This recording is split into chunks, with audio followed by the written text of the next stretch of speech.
भगवते वासुदेवाय। श्री कृष्ण परमात्मने नमः।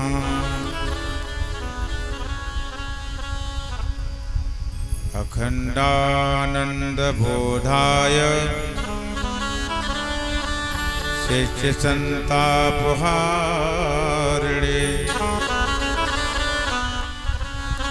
सच्चिदानंद रूपाय तस्मै श्री गुरवे नमः।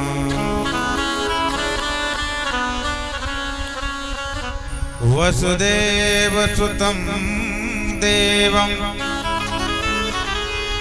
कंसचाणूरमर्दनं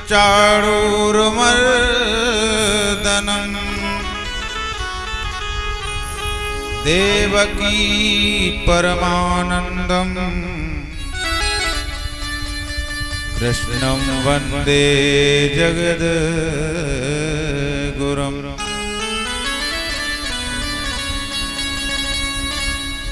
नारायणं नमस्कृत्यं नरं चैव नरोत्तमं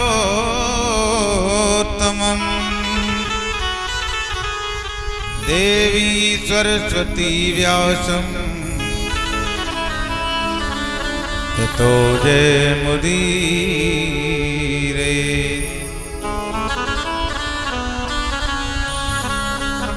भवानी शंकरो वंदे श्रद्धा विश्वासरूपिणो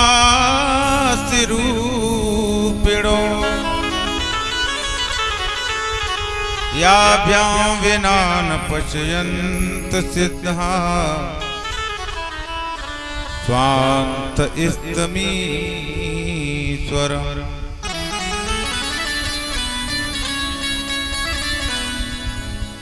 करारविंदेन पदारविंदं मुखारविंदे विनिवेशयन्तं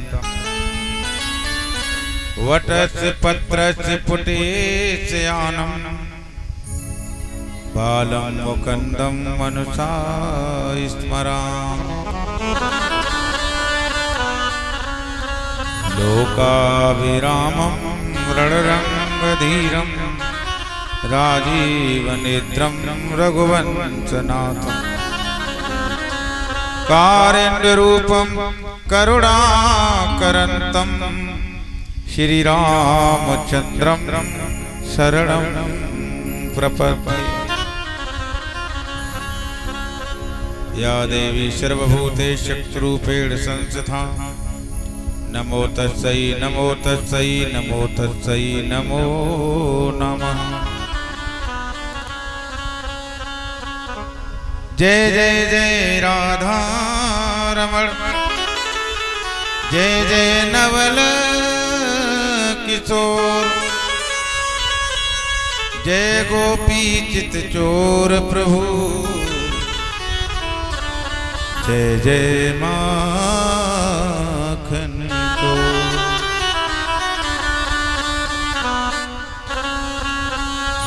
भक्ति भक्त भगवंत गुरु चतुर नाम कोय जिनके पद पंकज परूं नाचत विघ्न वने।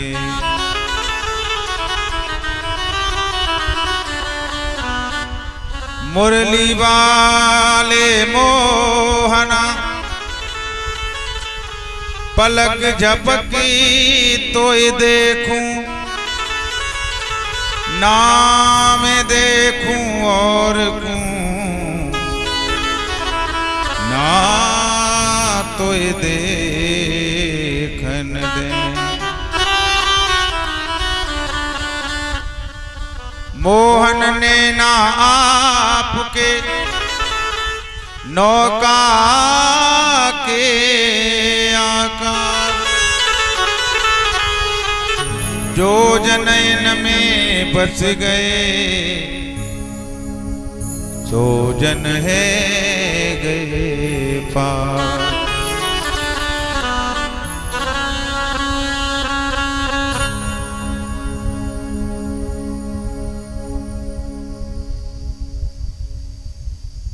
जय जय जय राधा राधा जपन से सब व्याधा कट जा, कोट जन्म की आपदा श्री राधा नाम से जा।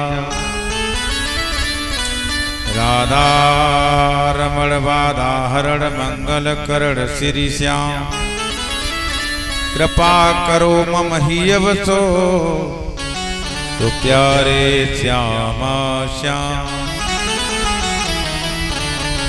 अवधनाथ ब्रजनाथ से अवधनाथ ब्रजनाथ आपका जन्म जन्म में दास रहूं, जब तक जन्मूं जायुग में प्रभु पद पंकज के पास रहूं।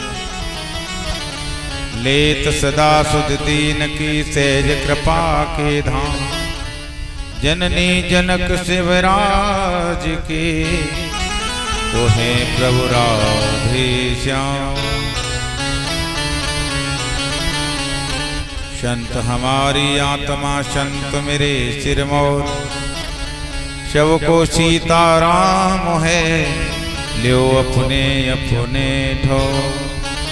आइए हनुमंत विराजिए कथा करूं मति अनुसार, प्रेम सहित गादी धरो तो ब्राजो पवन कुमार।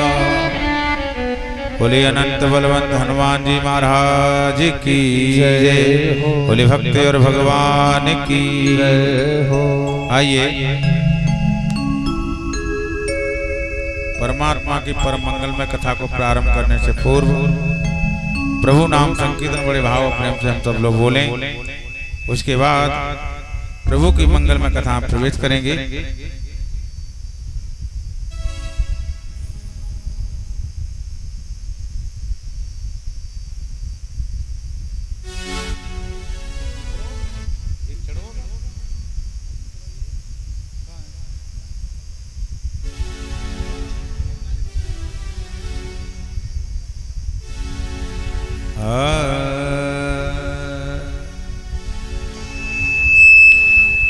मेरे प्राणों के आधार, ओ मेरे प्राणों के आधार, हरि आ जाओ एक बार।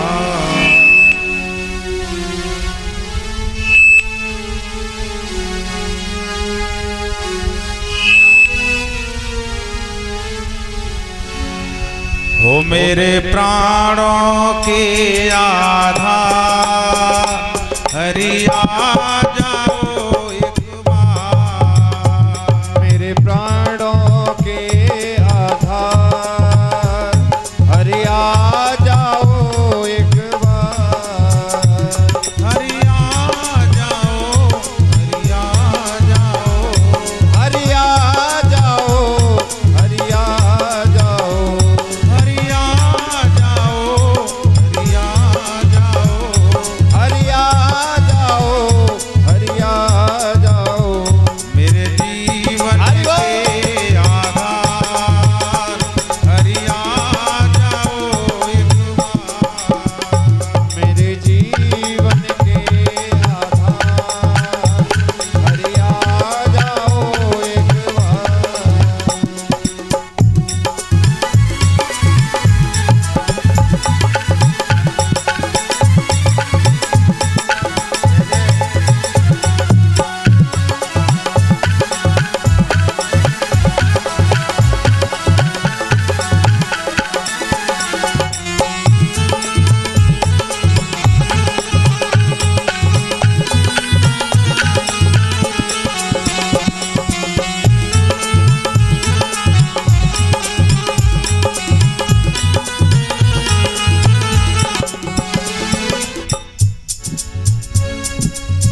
ओ मैंने बहुत गुनाह जीवन में किए, मैंने बहुत गुनाह जीवन में किए। अमृत छोड़े और विष ही पिए, अमृत तोड़े और विष ही पिए। ओ अमृत छोड़े और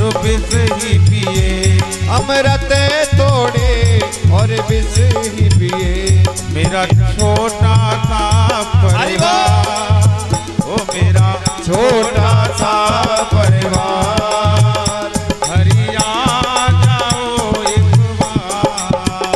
मेरा छोटा सा परिवार, हरि आ जाओ एक बार, हरि आ जाओ, हरि आ जाओ, हरि आ जाओ, हरि आ जाओ, प्रभु आ जाओ, प्रभु आ जाओ, प्रभु आ जाओ, प्रभु आ जाओ, मेरे प्राणों, ओ मेरे प्राणों के आधार, हरि आ जाओ एक बार। मेरे प्राणों के आधार, हरि आ जाओ एक बार। जय जय।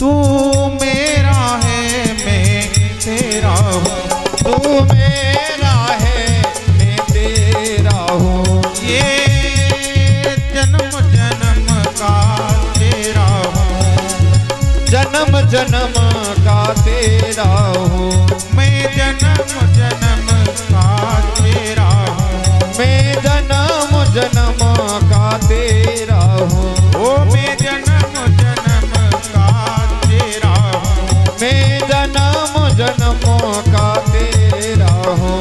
दर्शन हरि बोल। दर्शन दे दो करतार, हरि आ जाओ एक बार।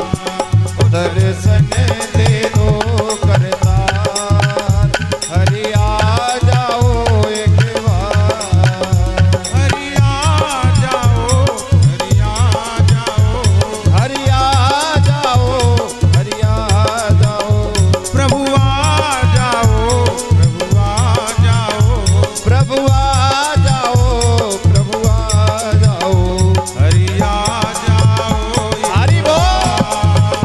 हरि आ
तेरी याद जो आठो याम रहे, तेरी याद तो आठो याम रहे, तेरी याद तो आठो याम रहे।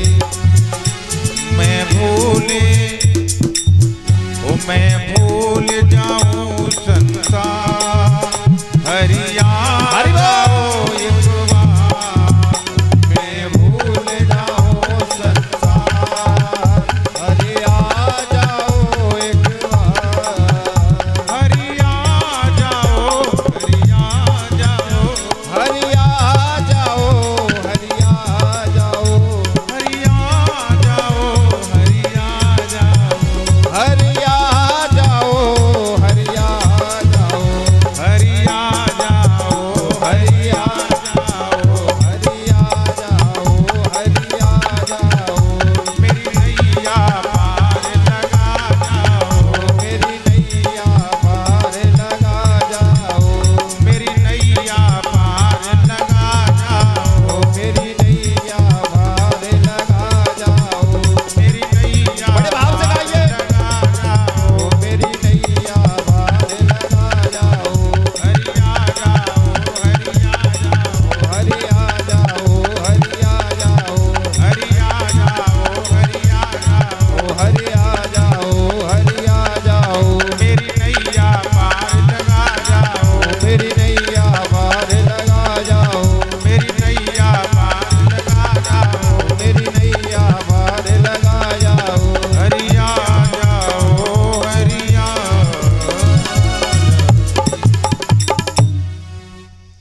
बोली बाल कृष्ण लाल की जय हो जय जय श्री राधे। परम मंगलमय प्रातः स्मरणीय पूजनीय मेरे सतगुरुदेव भगवान आचार्य महामंडलेश्वर अनंत श्री विभूषित श्री भगवान के अनुग्रह विग्रह पूजनीय वंदनीय संतजन वंदनीय विप्रजन परमात्मा की कथा के रसिक जनों भाव को प्रेमियों एवं करुणामयी माताओं, आप सभी लोगों के हृदय में विराजमान अपने इष्ट देव श्री गोविंद के पाद पद्मों में बार बार अभिनंदन वंदन करते हुए आइए इस सप्त दिवसीय कथानुष्ठान में प्रवेश करें। उन परमात्मा की परम मंगल में अकारण करुणालय वरुणालय भक्तवच्छित कल्पतरु गोविंद के वांग्मय स्वरूप श्रीमद् भागवत महापुराण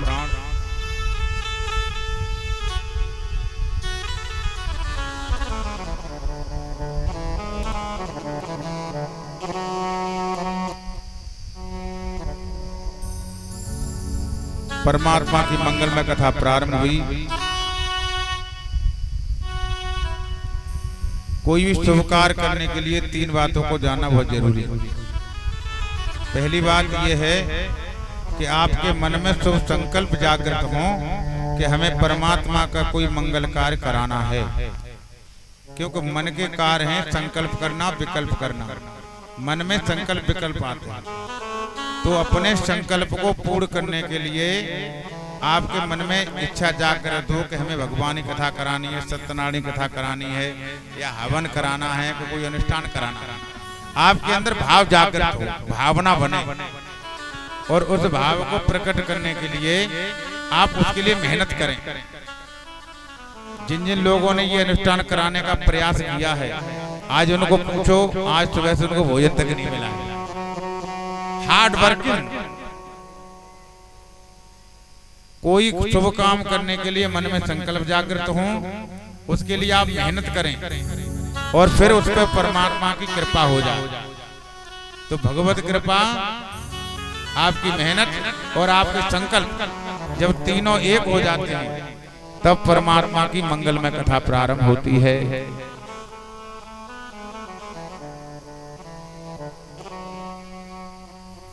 गोविंद ने बड़ी कृपा की, भगवान की मंगल में कथा प्रारंभ हुई। जैसे भी देर से हुई, लेकिन कथा का प्रथम दिवस है तो थोड़ी देर हो जाती है, कार्य को जुड़ने में समय लगता है।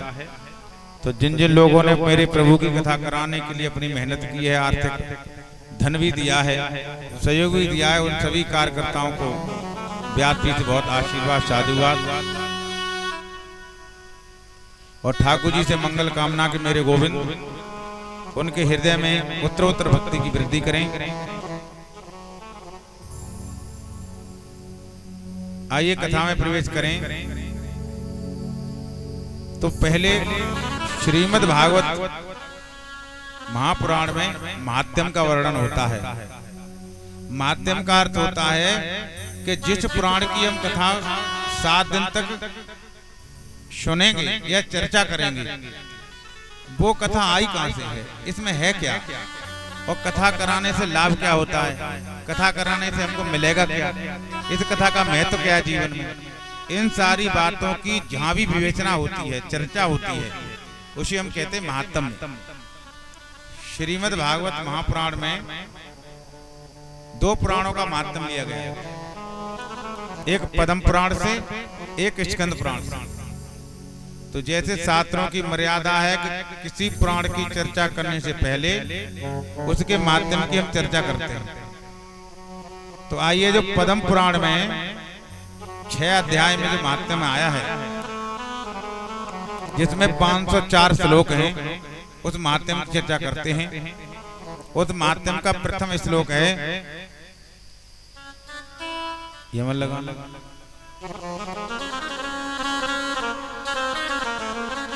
सच्चिदानंद रूपाय विश्वोत्पत्त्यादि हेतवे तापत्रय विनाशाय श्री कृष्णाय वयं नमः। प्रभु का स्वरूप कैसा है? प्रथम श्लोक में परमात्मा का स्वरूप बतलाया। सच्चिदानंद, प्रभु सतगन है, चिदघन है, आनंद घन है। सच्चिदानंद शब्द है वो 3 शब्दों से मिलकर बना है।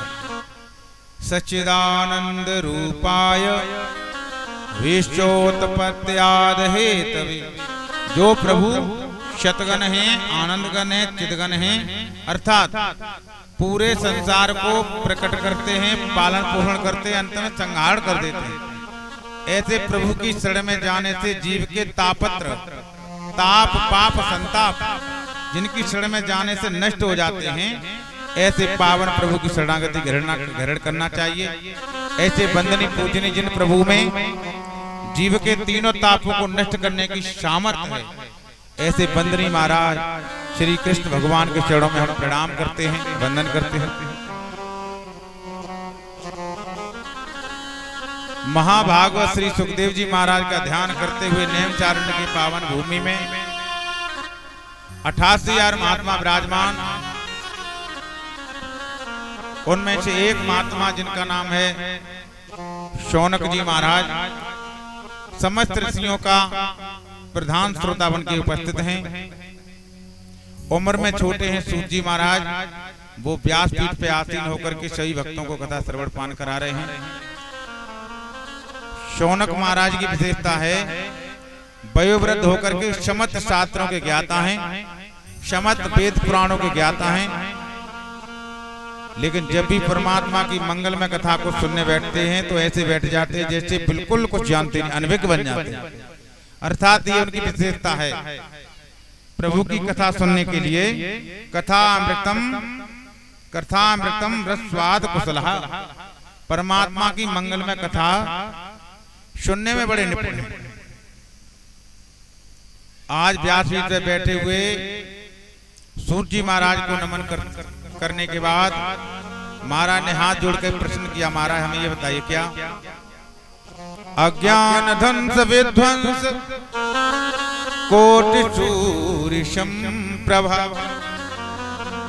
शोताख्याय कथा सारम कर्णमं रसायनम। हे महाराज, हे सूत जी महाराज, हम लोगों के हृदय में अज्ञान का घोर अंधकार व्याप्त है।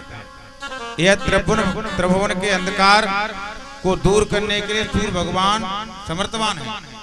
अरे भाई, संसार में अंधेरा हो, तो सूर्य निकलता है तो अंधेरा अपने आप खत्म हो जाता है। लेकिन जीव के अंदर जो अज्ञान बैठा है, जो अज्ञान है, जो अंधकार रूपी अज्ञान बैठा है, ये सूर्य भगवान उसको नष्ट नहीं कर पाएंगे। इसको नष्ट करने की महाराज आप पर कोई उपाय है, लेकिन हम ये जानते हैं कि अज्ञान को नष्ट करने के लिए ज्ञान की थोड़ी जरूरत है। अगर थोड़ा सा ज्ञान का प्रकाश हमारे हृदय में भी हो जाए तो अज्ञान का वृक्ष यूं ही कट जाएगा। हे महाराज, हम जानना चाहते हैं कि कलिकाल में हर जीव की आशी वृद्धि हो गई है। हम ये जानना चाहते हैं ज्ञान भक्ति वैराग को बढ़ाने के लिए क्या किया जाए और जिससे माया मोह का निवारण हो सके। ऐसा कौन सा कार्य किया जाए जिससे माया मोह का निवारण हो सके और जो पवित्र को भी पवित्र कर दे। लेकिन परमात्मा के मिलने के लिए सरलतम साधन क्या है, हम ये जानना चाहिए। कृष्ण प्राप्त करम शाश्वतम साधनम, परमात्मा को प्राप्त करने का सरलतम उपाय क्या है? कृपा करके आज हमें बताएं, क्योंकि आप पर गुरुदेव भगवान की बड़ी कृपा है। अरे भाई, किसी को चिंतामणि मिल जाए तो उसके नीचे जो चिंता करोगे चिंता दूर हो जाएगी, या किसी को कल्प वृक्ष मिल जाए तो कल्प वृक्ष के नीचे बैठ के जो कामना करोगे पूरी हो जाएगी। लेकिन चिंतामणि कल्प वृक्ष दोनों किसी को मिल जाए, इनमें भी ये सामर्थ्य नहीं है कि ये परमात्मा का ब्रह्म साक्षात्कार करा दें या परमात्मा का दर्शन करा दें। अगर ये कृपा है तो गुरुदेव भगवान की है।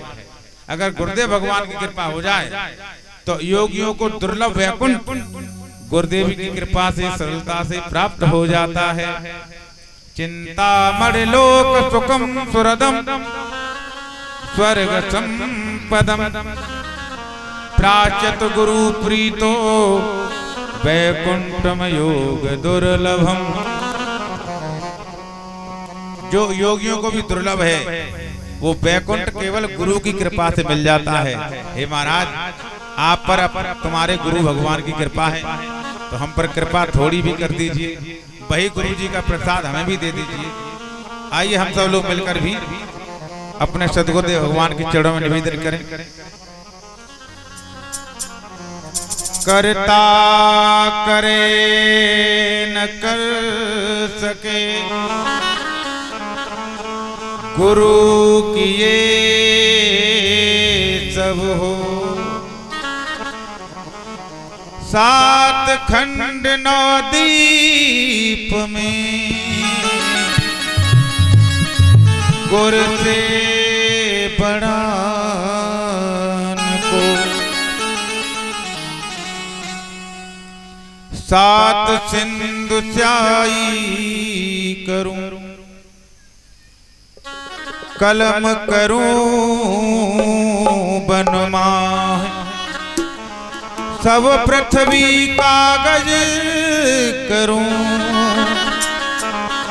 गुर महिमा लिखी न जा।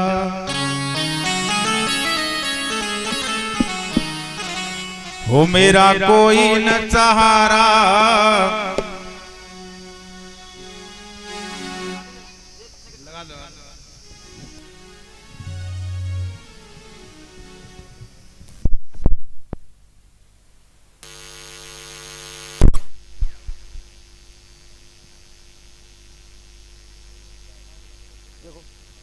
श्री राम। हो मेरा कोई न सहारा हो बिन तेरे। सभी लोग भाव से गाना। अगर आपको पसंद आए और अपने अपने गुरु भगवान से अगर प्रेम है तो भाव से गाइए। हो मेरा कोई न सहारा बिन तेरे गुरुदेव सवरिया बिन तेरे गुरुदेव सवरिया मेरे। हो मेरा कोई ना, हो मेरा कोई ना, हो मेरा कोई ना सहारा बिन तेरे गुरुदेव सवरिया मेरे। मेरा कोई न सहारा बिन तेरे गुरुदेव सवरिया मेरे।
मैंने जन्म लिया जीवन पाया, मैंने जन्म लिया जीवन पाया, मैंने जन्म लिया जीवन पाया, मैंने जन्म लिया जीवन पाया। तेरी कृपा से नर्तन पाया, तेरी कृपा से नर्तन पाया। गुरु तुम मेरे, गुरु तुम मेरे साँझ सवेरे, गुरुदेव सवरिया मेरे। मेरा कोई न सहारा बिन तेरे, गुरुदेव सवरिया मेरे। ओ मेरा कोई न सहारा बिन तेरे, गुरुदेव सवरिया मेरे। मेरा कोई न सहारा बिन तेरे, गुरुदेव सवरिया मेरे। जय हो।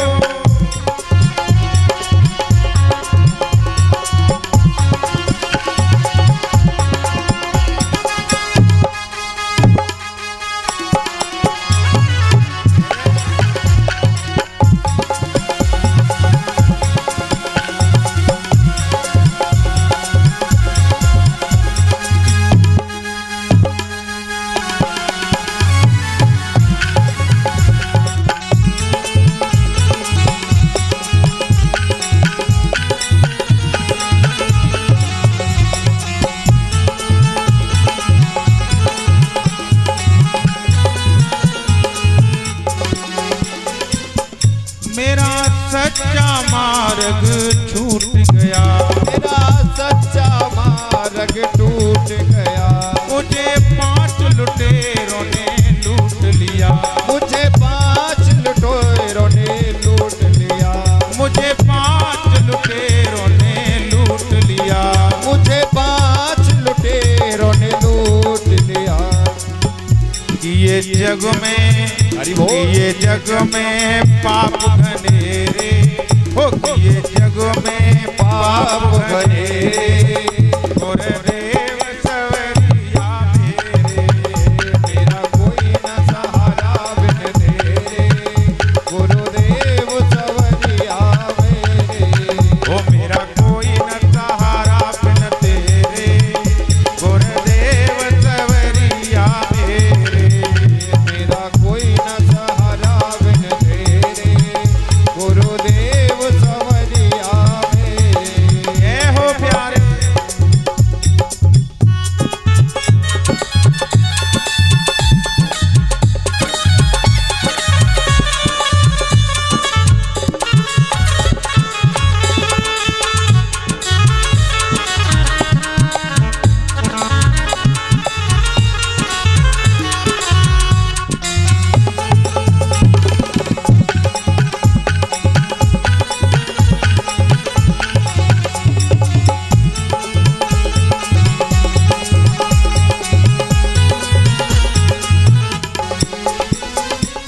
ओ गुरुदेव सवरिया मेरे, गुरुदेव सवरिया मेरे। ओ गुरुदेव सवरिया मेरे। गुरुदेव सवरिया मेरे। मेरा कोई हरि बोल। सहारा तालियों की सेवा करते हुए। गुरुदेव सवरिया मेरे। मेरा कोई न सहारा बिन तेरे, गुरुदेव सवरिया मेरे। जय हो।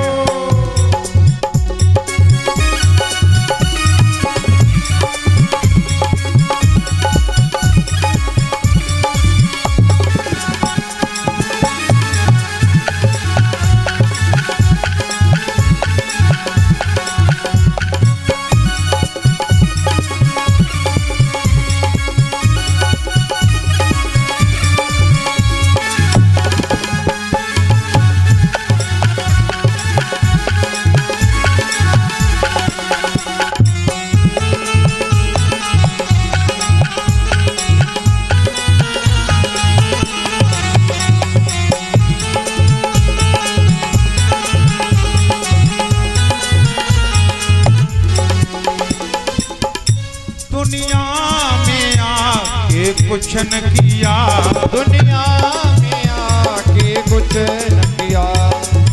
ओ प्रभु को भुला दिया, माया में प्रभु को भुला दिया, ओ माया में प्रभु को भुला दिया, माया में प्रभु को भुला दिया।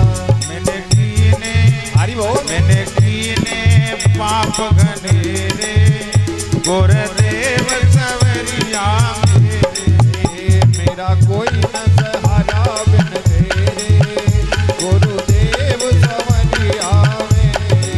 ओ मेरा कोई न सहारा बिन तेरे, गुरुदेव सवरिया मेरे, मेरा कोई न सहारा बिन तेरे, गुरुदेव सवरिया मेरे।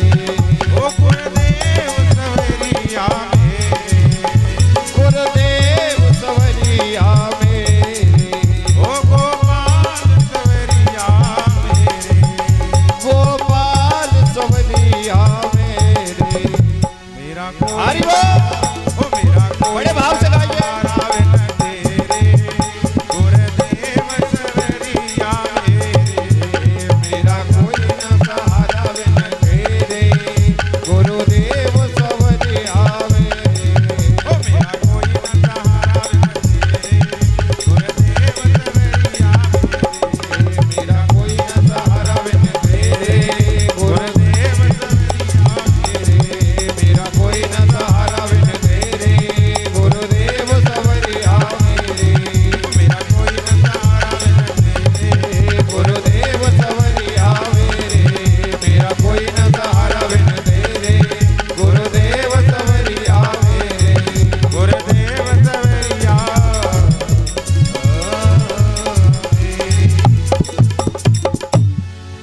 बोले बाल कृष्ण लाल की जय हो। बोले सद्गुरुदेव भगवान की जय हो। जय जय श्री राधे।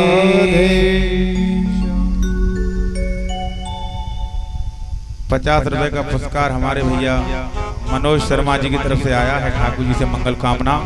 बोले वृंदावन बिहारी लाल की जय हो। तो शौनकादिक ऋषियों ने कहा महाराज आप पर सद्गुरुदेव भगवान की कृपा है, आप ऐसा करो थोड़ा सा प्रसाद गुरुदेव का हमें भी दे दो।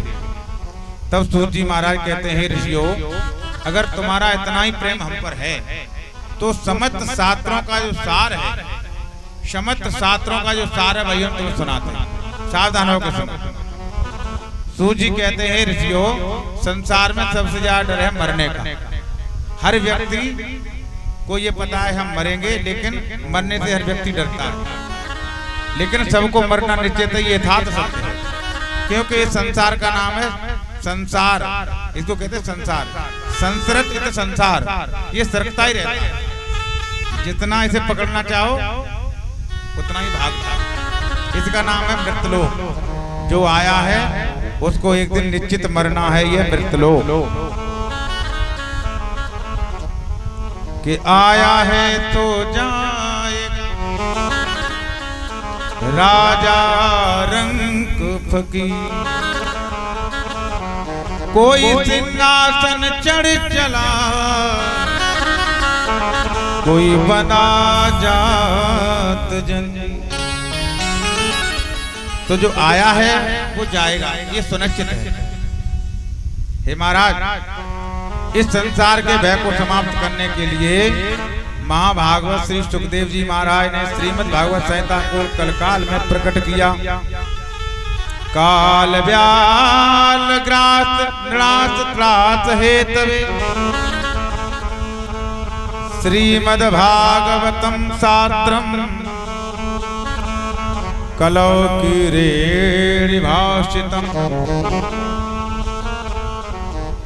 जब महाराज परीक्षित को मौत का भय प्रकट हुआ तो महाराज परीक्षित अपने बचने का उपाय ढूंढने लगे।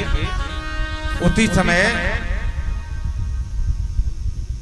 महामुनि श्री सुखदेव जी महाराज ने श्रीमद् भागवत संहिता द्वारा परीक्षित की मौत के भय को दूर करने का संकल्प लिया और उन्हें कथा कराने श्रवण कराने को तैयार हुए। उसी समय देवता लोग अमृत से कलश लेकर आए। अमृत कलश देखिए महाराज हमने सुना है कि तुम राजा परीक्षित को कथा सुनाने वाले हो। बोले हाँ बिल्कुल सत्य है। बोले राजा परीक्षित को मरने का डर है, उसे श्राप लग गया है कि वो 7 दिन में मर जाएगा। महाराज हमारा निवेदन है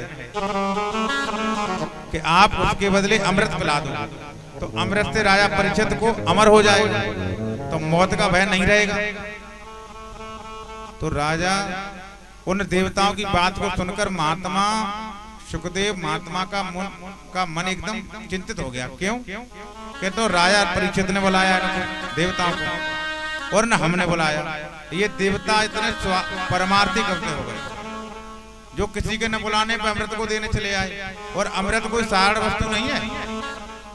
अमृत जब निकला समुद्र मंथन में से तो इसको प्राप्त करने के लिए भयंकर देवासुर संग्राम हुआ। तो इतना बढ़िया अमृत को देने के लिए देवता फ्री में क्यों आ गए? शास्त्र कहता है कि कोई व्यक्ति अपनी बढ़िया वस्तु हमें फ्री में क्यों देगा? आप बताओ। अरे कोई आपसे कहे भैया हमारी बहुत अच्छी सौदा है, आप ले लो, हम आपको फ्री में दे रहे हैं, तो या तो उसकी सौदा असली नहीं है और असली है तो फ्री में क्यों दे रहा है? सोचने वाली बात है क्या? तो परीक्षित की बात को सुनकर, देवताओं की बात को सुनकर सुखदेव जी महाराज तुरंत सावधान हो गए। देखिए देवता हम तुम्हें चलो कथा दे दें, क्या करना है तुम्हें अमृत के बदले? देखिए महाराज अमृत पिला दो परीक्षित को तो वो मौत के भय से दूर हो जाएंगे, और आप उसके बदले केवल हमें कथा सुना दो। तुरंत महाराज सुखदेव इनको फटका लगा दी, पागल हो गए। अरे कथा तो सार्वभौम में कोई सुन सकता है, लेकिन आप तो व्यापारी बन के आए हो। कथा सुनी जाती है भक्त बन के। अगर आप भक्त बन के आते तो मैं कथा जरूर सुनाता, तुम यहाँ से भाग जाओ, तुम कथा के अधिकारी नहीं हो। क्यों? कि कहाँ तुम्हारा अमृत और कहाँ मेरी कथा? जब देवता कथा के बदले अमृत देने लगे गए तो ये समझ लो कोई कथा सार नहीं है। जिस अमृत को प्राप्त करने के लिए आप अच्छे कर्म करें, मरने के बाद स्वर्ग में जाएंगे, तब आपको अमृत पीना मिलेगा। कब मिलेगा? आप अच्छे कर्म करके जाएं, सत्कर्म करके जाएं, और जब मर के जाएंगे तब स्वर्ग में जाएंगे। स्वर्ग में जाएंगे तभी आपको अमृत मिलेगा। और फिर भी अमृत पी भी लिया आपने तो क्या सिद्ध होता है कि आप अच्छे कर्म करेंगे तभी आपको अमृत मिलेगा। लेकिन हमारी कथा, अच्छे कर्म करो जब बुरे कर्म करो, जब पाप आत्मा, प्रेत आत्मा, भूत आत्मा, पतित आत्मा, दुष्ट हो, अपराधी हो, जैसे भी हो, आज तक किसी को मना किया गया कि भगवान की कथा मत सुनो। कोई भी हो, कैसा भी हो, किसी जात का हो, किसी धर्म का हो, किसी वर्ण का हो, किसी से मना नहीं है, कोई भी आ सकता है। भगवान की कथा सबके लिए है। तो अमृत भेदभाव करता है, हमारी कथा भेदभाव नहीं करती। कारण तो बहुत सारे हैं, लेकिन यही जान लो देवताओं को फटकार कर भगा दिया। देवता हार करके ब्रह्मा जी के पास गए, ब्रह्मा जी से निवेदन किए कि महाराज कथा में ऐसा क्या है जो हम अमृत लेकर गए और हमको नहीं बदले में नहीं मिली, लेकिन क्या है? तो ब्रह्मा जी ने कहा कि परीक्षित का 7 दिन कथा सुनने के बाद क्या होता? जब 7 दिन की कथा सुनने के बाद परीक्षित को जब मोक्ष हो गया तो विस्मित विधाता की बुद्धि भी विस्मित हो गई, और उन्होंने कहा हे महात्माओं, हे ऋषियों, ये साधारण कथा नहीं है, ये तो भगवान श्री कृष्ण का विग्रह स्वरूप है, वांग्मय स्वरूप है।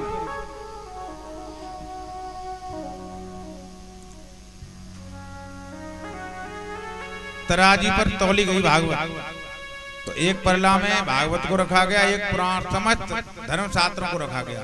तो भागवत जी का परला ही नीचा रहा, तो ब्रह्मा जी ने आदेश कर दिया, महात्माओं, भागवत का तो कथा कोई साधारण नहीं है, ये तो परमात्मा का विग्रह स्वरूप है।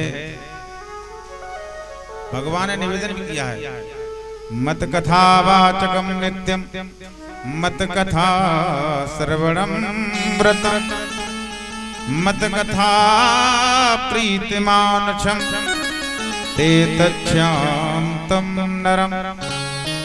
जो मेरी कथा कहता है, जो मेरी कथा को सुनने में लगा रहता है, जो मेरी कथा से प्रेम करता है, ऐसे जीव को मैं कभी छोड़ने वाला नहीं हूं।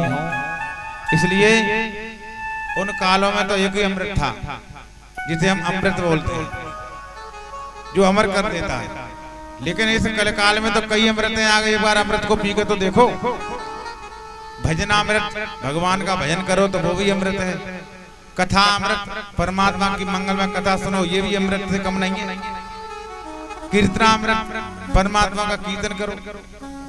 कृते ध्यायतो विष्णु त्रेतायाम युज्यं मुखे द्वापरे पर चर्चायाम कलिहरो हर कीर्तना। अरे भाई, सतयुग में ध्यान करने से, त्रेता में यज्ञ करने से, द्वापर में परमात्मा की चर्चा करने से जो लाभ मिलता है वो कल काल में केवल परमात्मा का भजन करने से मिलता है, ईश्वर का चिंतन करने से प्राप्त होता है। इसलिए नाम संकीर्तन ही सर्वोपरि है। मानसकार ने लिखा, जास नाम सुमिरत एक बारा।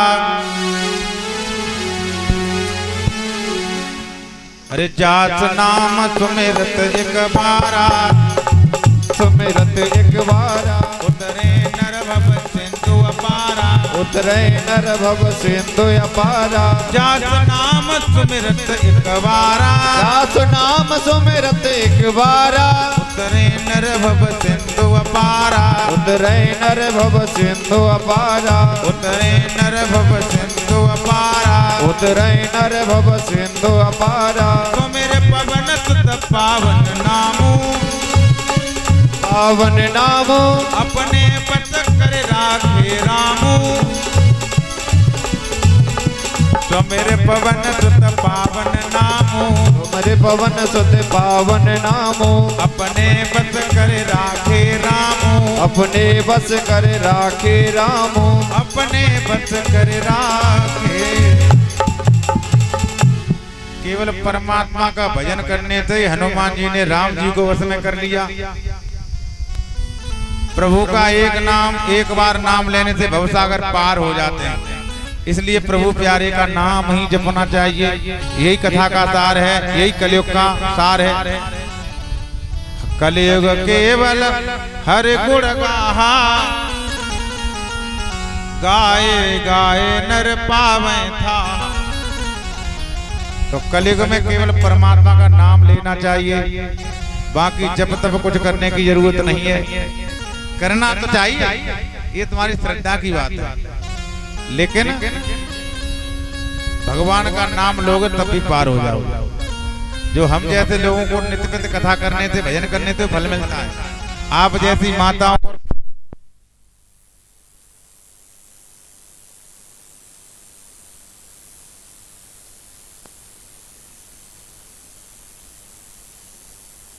ब्रह्मा जी ने आदेश कर दिया, महात्मा ने मिलकर के परमात्मा की मंगलमय कथा से बढ़िया कोई भी साधन नहीं है संसार में।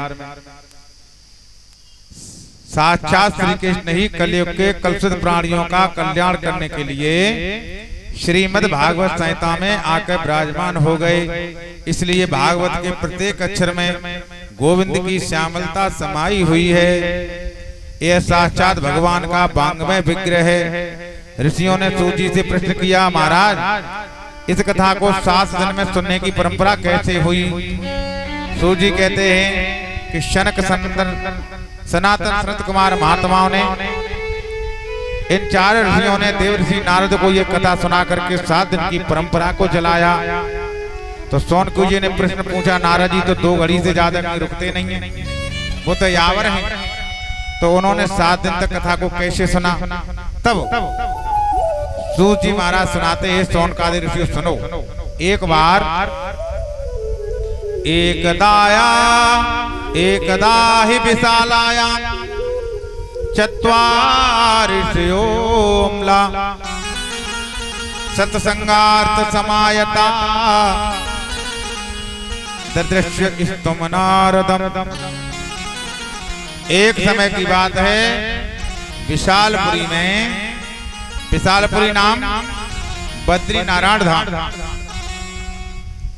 में शनकादिक 4 भैया सत्संगी की इच्छा से घूम रहे थे। इधर से नारद जी को आते हुए देखा। सत्संग क्योंकि ध्यान, भजन, पूजन और मैथुन ये सब एकांत में होता है, लेकिन सत्संग एकांत में नहीं होता। भजन करना है तो एकांत में, ध्यान करना है तो एकांत में, भोजन करना है तो एकांत में, मैथुन करना है तो एकांत में, लेकिन सत्संग एकांत में नहीं होता। अगर सत्संग एकांत में होता तो इसी सिस्टम की लगाने की क्या जरूरत थी, वो तो घर में ही बैठ के हो जाता। तो सत्संग तो खुले में होता है। तो चारों भैया सत्संग की इच्छा से घूम रहे थे। उधर से नारद जी को आते हुए देखा, और नारद को देखा आते हुए तो मन प्रसन्न हो गया, क्योंकि महात्मा जब महात्मा को देखता है तो ये मन में सोचता है कि आज संत से संत का मिलन हो रहा है तो प्रभु की कथा होगी। और गृहस्थी में जब गृहस्थी को देखता है तो वो सोचता है काम की चर्चा होगी।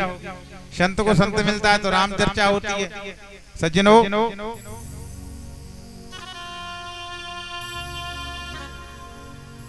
शनकादिक महात्मा को कोई भगवत रसिक संत मिलता है तो खुश हो जाते हैं कि उनका जीवन ही कथा मात्र जीवनम है। सारा जीवन ये कथा ही सुनने में लगे रहते हैं, इतने पावन हैं। सज्जनों, नारद जी को धीरे धीरे आते हुए देखा तो नारद जी महाराज का मुंह उदास था। संत होने के बाद भी अगर सच्चे दिल से वैराग्य न हो तो संत होने से लाभ क्या। और नारद जी तो कोई छोटे मोटे महात्मा नहीं है, ब्रह्म ज्ञानी है। लेकिन ब्रह्म ज्ञानी महात्मा भी उदास हैं। तो शनकादिक महात्मा ने नारद जी से पूछा, हे भैया, शनकादिक महात्मा बड़े हैं, अग्रज हैं, नारद जी अनुज हैं। तो अग्रज भाइयों ने नारद जी अनुज भाई से पूछा, भैया कथम ब्रह्मनीद मुख कुत चिंतांतरो भवान त्वरित गम्यते कुत्र कुछ चागनम तव। हे भैया, तुम्हारा मुंह क्यों उदास है, और तुम्हारा ऐसा कौन सा धन है जो खो गया है। अरे संतों के पास ऐसा कौन सा धन है जो खो गया है। अरे तुम तो ऐसे महात्मा हो कि तुमने सारे जीवन पर्यंत अपने लिए कभी एक झोपड़ी तक नहीं बनाई। अपने राम राम कहते घूमते फिर रहे हो दुनिया में, कभी आपने एक झोपड़ी तक नहीं बनाई, तो आप उदास क्यों हो।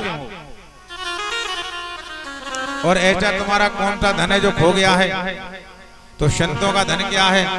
आप कभी वृंदावन आइए तो वृंदावन में आके देखिए संतों का धन क्या है।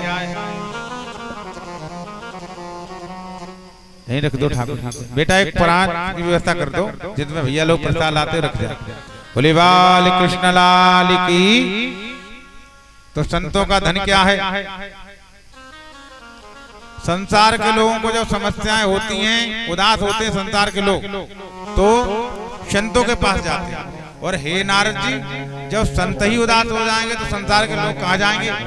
आप उदास क्यों हो, और तुम्हारा ऐसा कौन सा धन है। तुम तो 2 घड़ी से ज्यादा कहीं रुकते भी नहीं हो, इसलिए तुमने कहीं अपनी कुटिया नहीं बनाई। तो संतों का धन क्या है। कभी वृंदावन आई, और वृंदावन क्या है, भाव से गाइए। अरे वृंदावन जाने को, अरे वृंदावन जाने को जी चाहता है। अरे वृंदावन जाने को जी चाहता है। वृंदावन जाने को जी चाहता है। अरे राधे राधे गाने को जी चाहता है। राधे राधे गाने को जी चाहता है। अरे वृंदावन जाने को जी चाहता है।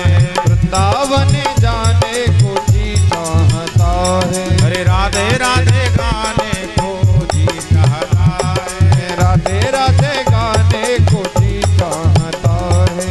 श्री राधे।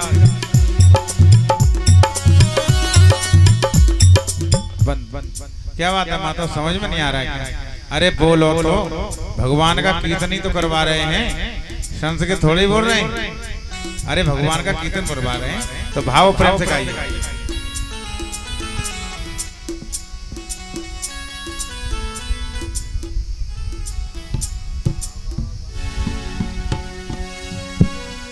गोविंद हरे गोपाल हरे, जय जय प्रभु दीन दयाल हरे। गोविंद हरे गोपाल हरे, जय जय प्रभु दीन दयाल हरे। गोविंद हरे गोपाल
तो आप वृंदावन में आके देखिए, कबीर सब जग निर्धना धनवंता नहीं को, धनवंता वै जानियो जो राम नाम धन हो। संसार में सबसे धनवान व्यक्ति तो वो है जिस पे प्रभु नाम का धन है। संसार के धन को चोर चुरा लेंगे, भैया तुम्हारा बंटवारा कर लेंगे, पुत्र इत्यादि को तुम्हें बांटना पड़ेगा, लेकिन प्रभु नाम का धन जो एकत्रित करके जाओगे वो कोई बांटने वाला नहीं है। धनानि भूमे पशवत गोष्ठे नारी गृह द्वारे जना तमसानि, देह जितायाम परलोक मार्गे धर्मोत्गच्छा जीवे।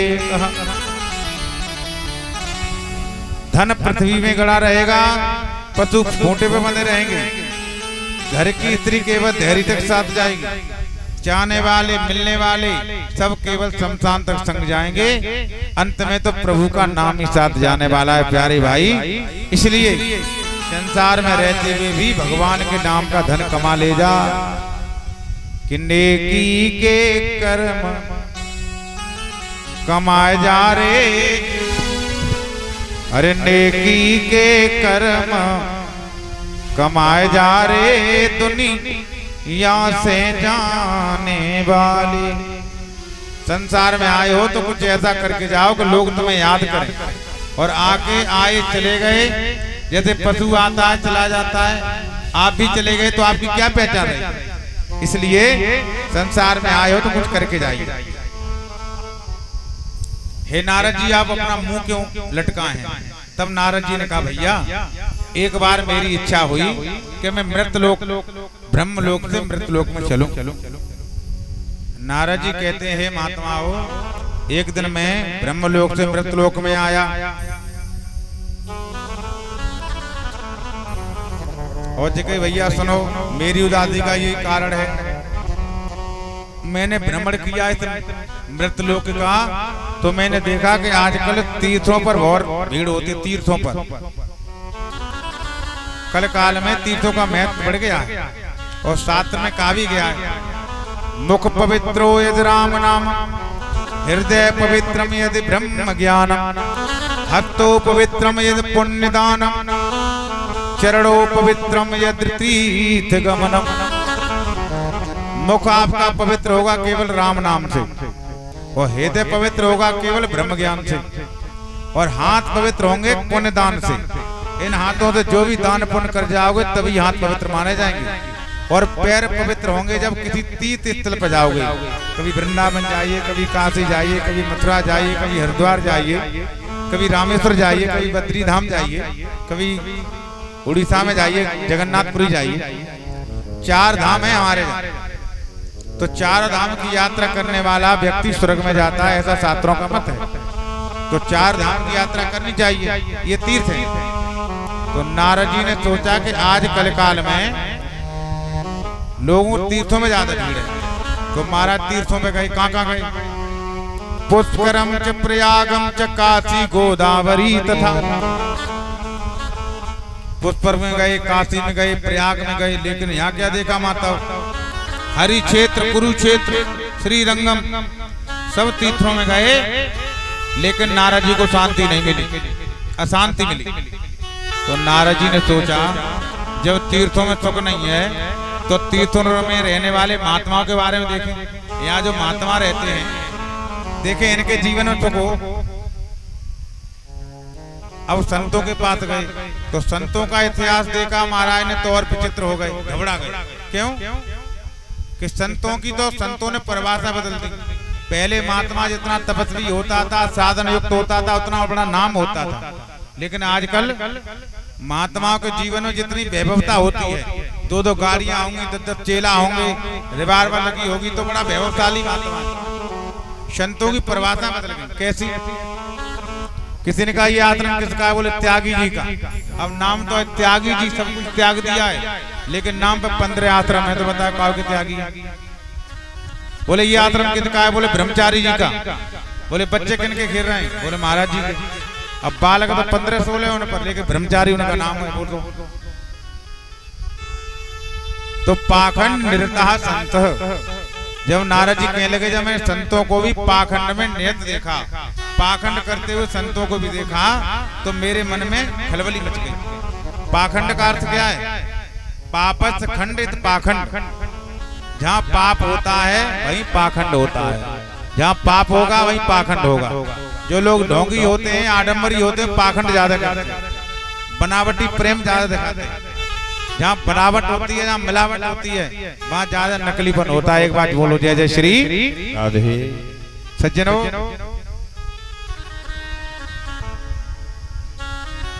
तुलसीदास जी ने लिखा है, तपति धनवंत दरिद्र गही, तपति धनवंत दरिद्र ग्रही, कल कौतक तात न जात कही। सज्जनों, नारद जी तो चलो, तीर्थों पे शांति नहीं मिली, संतों के घर शांति नहीं मिली, तो चलो गृहस्थों में देखते हैं। अब गृहस्थों के घर आए, गृहस्थों के घर में जिनके परिवार होते उनके घर में आए, तो क्या देखा?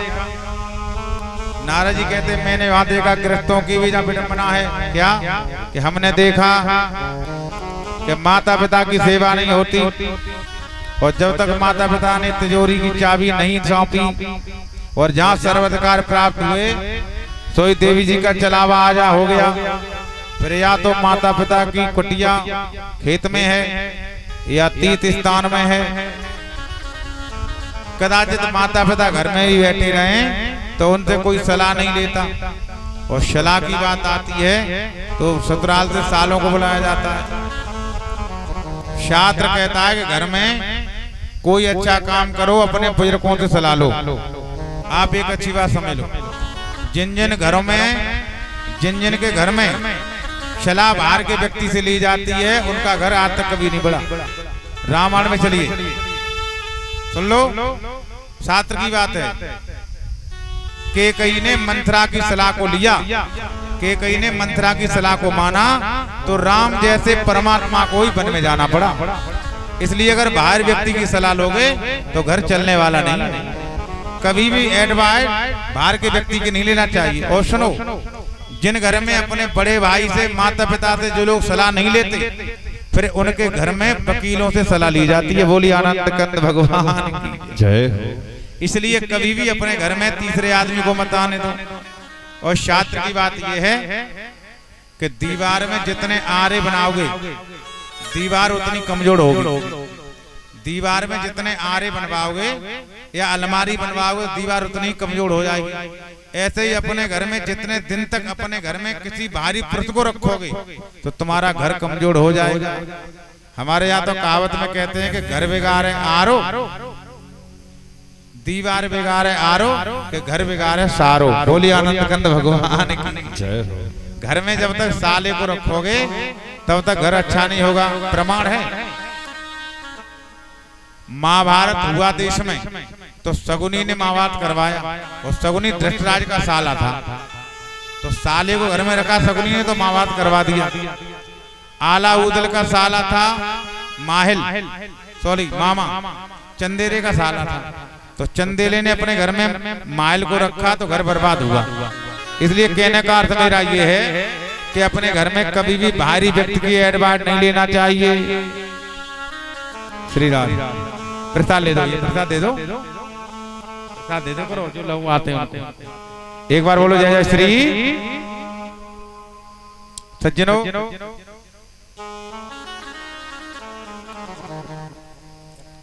घर में कोई कार्य हो तो अपने बड़े बुजुर्गों से सलाह लेना चाहिए, लेकिन कल काल में नहीं होता। कल काल में साले साहब को बुलाया जाता है, वो कहेंगे वही माना जाएगा। सलाह तो खूब लिया जाए, परंतु ये भी सब होने के बाद भी आजकल घर घर में महाभारत हो रहा है। सलाह खूब ली जाती है सालों से, फिर भी घर में महाभारत हो रहा है। महाराज कहते हैं कि लोग तो इतनी पराकाष्ठा पर पहुंच गया है कि आजकल लड़का लड़की बिकने लगे हैं। पहले समधी बनते थे, आज सौदे हो रहे हैं। देखा है आपने? पहले समधी बनते थे, सम्माने बराबर धीमाने बुद्धि। जब विचार मिलते थे तब संबंध होते थे। आज तो केवल लड़का लड़की का रिश्ता होता है तो पैसों से, पैसा मिल जाए, विचार मिले अन्यथा न मिले। बेटा बेटी का जीवन अच्छा चले न चले लेकिन पैसा मिल जाए। संत नारद कहते हैं जब मैंने ऐसी स्थिति को देखा तो मेरा मन और दुखी हो गया।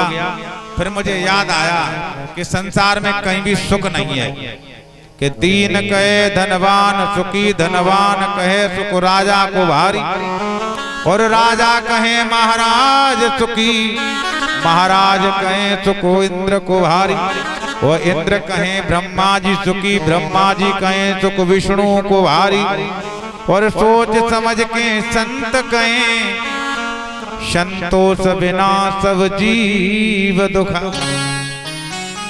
प्यारे भैया, जब तक जो परमात्मा ने दिया है और उसी पर संतोष नहीं करोगे तब तक संतोष मिलने वाला नहीं है। सोचो, बाल्टी में पानी भर लो तो शीतल होता है, पवित्र होता है, ठंडा होता है कि नहीं? बिल्कुल साफ होता है। और उसी पानी को पतीली में खोलने रख दो तो कुछ मिलाना भी नहीं पड़ता है, और देख लो पानी कैसे खोलता है कि नहीं? ऐसे ही प्रभु ने हमको खूब सुख शांति दी है, लेकिन हमने अपने अंदर काम, क्रोध, मोह, लोभ, ईर्ष्या, मत्सर, राग, द्वेष, जलन, घृणा सब कुछ अपने में भर लिया है। जब हमारे अंदर ये भरा पड़ा है तो बताओ शांति कैसे मिल जाएगी? भाई, आप बिल्कुल पवित्र पावन थे, लेकिन आपने अपने अंदर एक दूसरे से जलन, भेदभाव, मन वैशिष्टता मिला के रख लिए तो शांति कहां से मिलेगी? प्रेम रहा नहीं, स्नेह रहा नहीं, लगाव रहा नहीं, मानवता रही नहीं, इंसानियत खत्म हो गई। तो ये सब कब होगा? जब आपके अंदर प्रेम आएगा। श्री राम। नारद जी कहते हैं मेरा मन बड़ा दुखी हो गया और फिर मुझे प्रभु की वृंदावन याद आया, और फिर मैं वृंदावन में गया। यमुना मैया में मैंने स्नान किया, और स्नान करके जैसे ही रज को धारण किया तैसे ही मुझे सुकून मिल गया, शांति मिल गई। और मैं आगे बढ़ के देखा कि एक जगह रोने की आवाज आ रही है।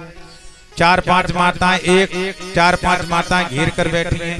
मैं उनके पास गया तो देखा कि 2 वृद्ध पुरुष बूढ़े आदमी उनके पास पड़े हुए हैं। एक माता रो रही है, एक पंखा चला रही है, एक सबको पानी पिला रही है। 4-5 महिलाओं को देखा।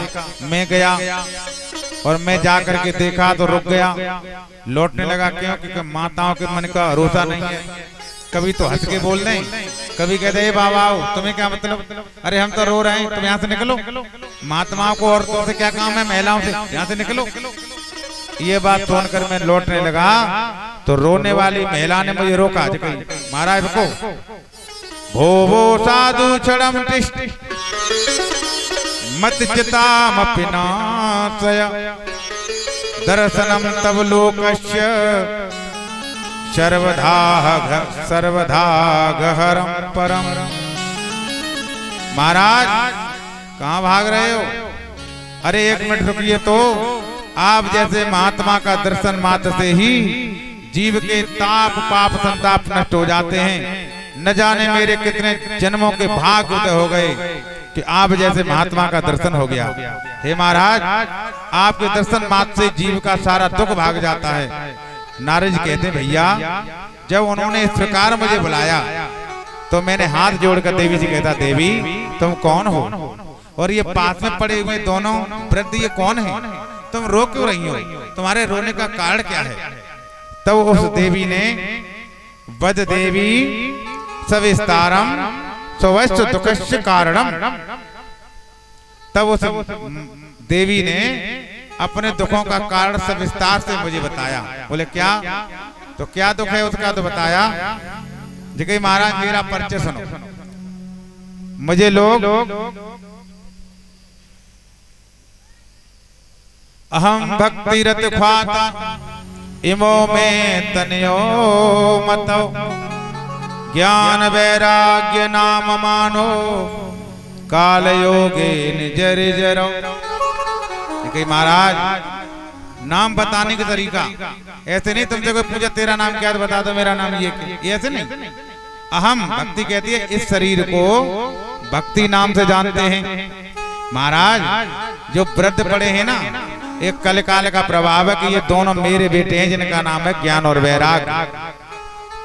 ये कलकाल के प्रभाव से वृद्ध हो गए। महाराज मेरे दुख का यही कारण है कि मैं जवान हूँ और मेरे बेटे जवान वृद्ध हो गए, तो मेरे कष्ट की निवृत्ति कर दो। अब मेरा परिचय सुनो। मैं द्रविड़ देश में पैदा हुई, महाराष्ट्र में जवान हुई, गुजरात में मेरी शादी हुई। गुजरात के लोगों ने बड़ा प्रेम किया, कहीं कहीं सम्मान मिला, कहीं कहीं अपमान हुआ। लेकिन जब मैं वहां से भागी, उत्तर प्रदेश में आकर के यमुना मैया के किनारे आकर जैसे रज को धारण किया, तो मेरे दोनों बेटे तो बूढ़े हो गए, लेकिन मैं जवान हो गई। महाराज मेरे दुख का यही कारण है। आप संत हो, मेरे बच्चों का बुढ़ापा दूर कर दो और मैं अपनी पुरानी अवस्था में आ जाऊं, अपनी पूर्व अवस्था में आ जाऊं। महाराज मेरे दुख का यही कारण है। अगर आपने ये नहीं किया तो यहाँ से भाग जाऊंगी, विदेशों में चली जाऊंगी। नारद जी ने सोचा कि अगर भक्ति मैया यहाँ से चली गई तो हमारे भारत में भक्ति नहीं रहेगी। नारद जी ने दिमाग लगाया, जैसे कोई भूखा व्यक्ति हो और उसे भोजन मिल जाए, तो जैसे जैसे भोजन करेगा उसके अंदर भूख शांत होगी। प्रतिकोरे पर जैसे ग्रास ग्रास खाएगा, भूख भी शांत होगी। उसकी इंद्रियों को बल भी मिलेगा, उसकी इंद्रियों को बल भी मिलेगा और उसकी तृप्ति भी होगी। तो ज्ञान भक्ति वैराग्य एक दूसरे के पूरक। जैसे जैसे जीवन में भक्ति आएगी, भक्ति के साथ ही ज्ञान बढ़ेगा, ज्ञान के साथ ही वैराग्य आएगा। लेकिन अगर जीवन में भक्ति नहीं होगी तो न ज्ञान आएगा, न वैराग्य आएगा, न आपके अंदर भक्ति होगी।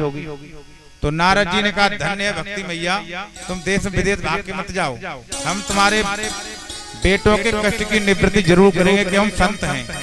संत दूसरों के हित की सोचता है, क्योंकि संत का जीवन पर स्वार्थ के लिए होता है, स्वार्थ के लिए नहीं। हम तुम्हारे कष्ट की निवृत्ति जरूर करेंगे। तो हाथ जोड़ के जय महाराज तुम नारद हो, हे महाराज तुम्हारा एक आश्रय पा करके सुनीति नंदन ध्रुव जी महाराज को परम पद मिल गया। प्रहलाद ने तुम्हारा आमंत्रण किया तो उन्हें परमात्मा की प्राप्ति हो गई। तुम्हारा जीवन धन्य है महाराज नारद जी, लेकिन थोड़ी सी कृपा मेरे बच्चों पर भी कर दो। तब नारद जी ने कहा, तुम चिंता मत करो, मैं उपाय करता हूं।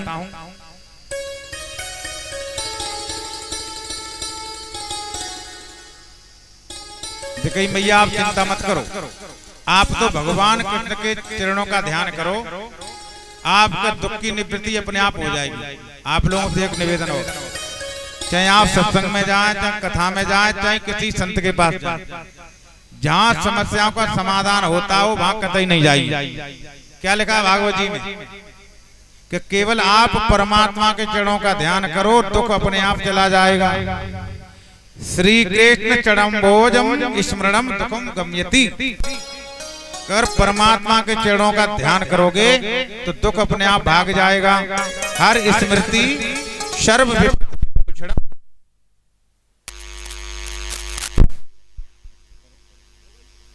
राधे। अगर परमात्मा के चरणों का ध्यान करोगे तो दुख अपने आप भाग जाएगा। बोलिए गोविंद भगवान की जय हो। आइए हम लोग भी परमात्मा के नाम का संकीर्तन करें।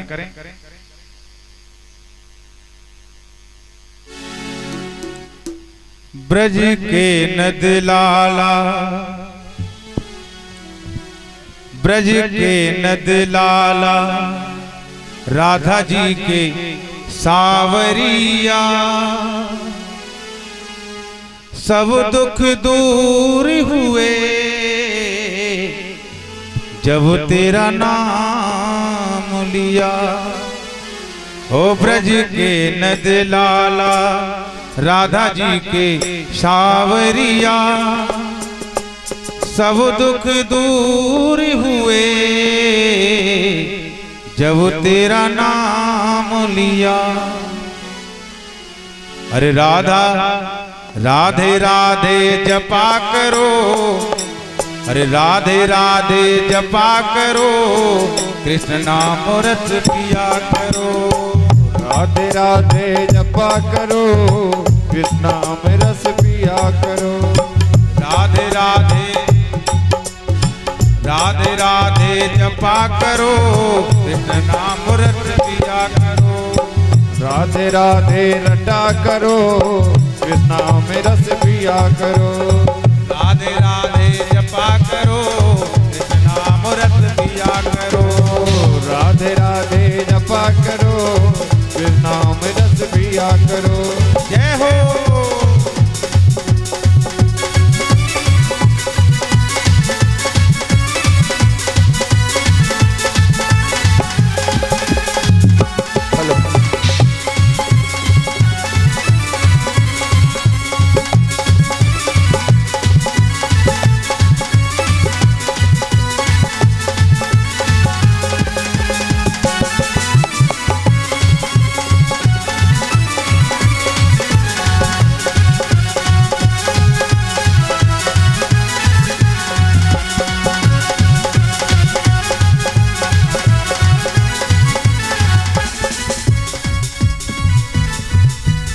अब आप लोग तो बैठे हो, आप लोग नहीं गाओगे तो मेरा मन नहीं लगेगा। आज कथा का प्रथम दिवस है तो आपको बोलना पड़ेगा। दोनों हाथों को उठाइए, दोनों हाथों को, और भाव से मीठी मीठी ताली बजाइए। क्यों? कभी खुशी कभी गम होता है, कभी खुशी कभी गम होता है, और ताली वही बजाते जिनके हाथों में दम होता है। तो उठाइए दोनों हाथ और भाव से गाइए। राधे राधे जपा करो, कृष्ण नाम रस पिया करो। राधे राधे जपा करो, कृष्ण नाम रस पिया करो। हरे राधे राधे जपा करो, कृष्ण नाम रस पिया करो। राधे राधे जपा करो, कृष्ण नाम रस पिया करो। जय हो।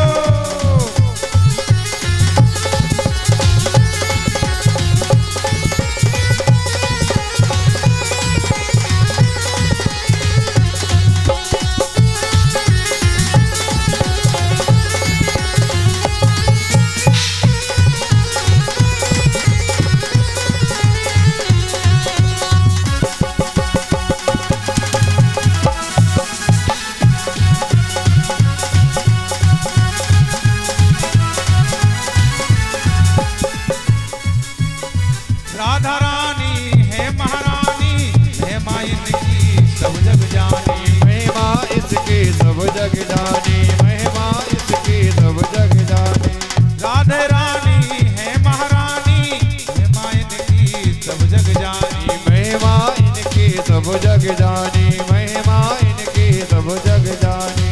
राधे राधे चरणों में प्रेम जो किया करो, राधे चरणों में प्रेम जो किया करो। कृष्ण नाम रस हरि पिया बोल। करो। हरि राधे जपा करो, कृष्ण अमृत पिया करो। जय हो हरि।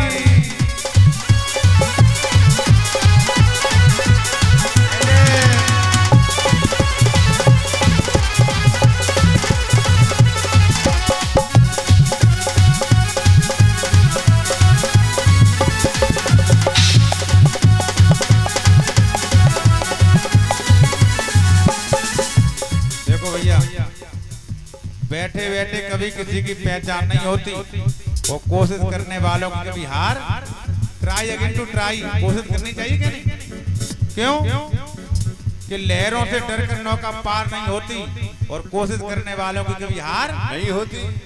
सोचो नन्ही चींटी दाना लेकर चढ़ती है, तो चढ़ती दीवारों पर 100 बार फिसलती है। मन का विश्वास रगों में साथ भरता है, चढ़कर गिरना गिरकर चढ़ना नहीं अखरता है। आखिर उसकी मेहनत बेकार नहीं होती, और कोशिश करने वालों को कभी हार नहीं होती। तो ट्राई अगेन टू ट्राई, कोशिश करो। गोपाल सभी जी सुनिए। भाव सुनाइए। जय हो। राधे राधे जपा करो, हरि बोल। कृष्ण नाम रस पिया करो। हरि राधे राधे जपा करो, कृष्ण अमृत पिया करो। हरि बोल।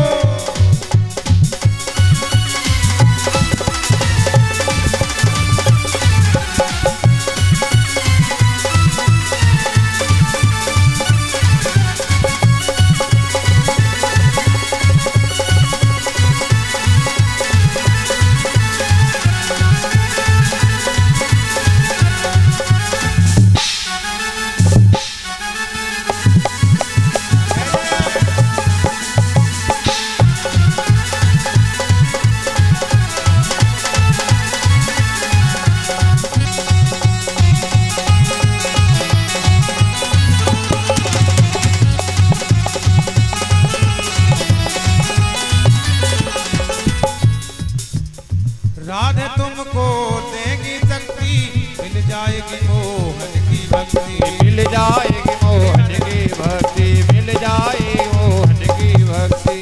राधे तुमको देगी शक्ति, मिल जाएगी मोहन की भक्ति, मिल जाएगी मोहन की भक्ति, मिल जाएगी मोहन की भक्ति। राधे कृपा दृष्टि बरसाया करो, कृपा दृष्टि बरसाया करो, कृष्ण नाम रस पिया करो। राधे राधे रटा करो, कृष्णा में रस पिया करो। हरि बोल।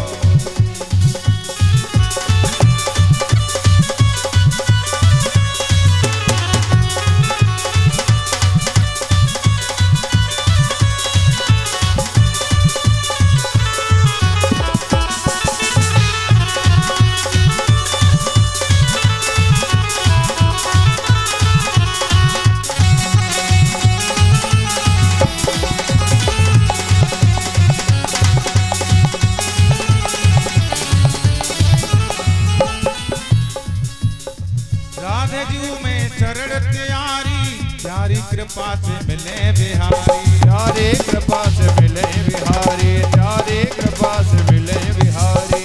राधे जी में शरण त्यारी, प्यारी कृपा से मिले बिहारी, प्यारे कृपा से मिले बिहारी, प्यारे कृपा से मिले बिहारी। श्री राधे चरण में जाया करो, राधे शरण में जाया करो, कृष्ण नाम रस पिया करो। हरि राधे रटा करो, कृष्णा में रस पिया करो। जय हो हरि।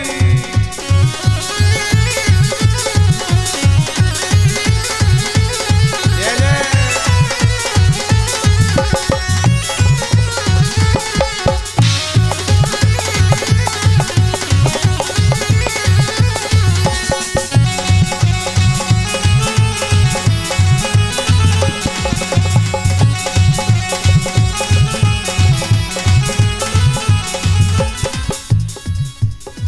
राधे राधे जपा,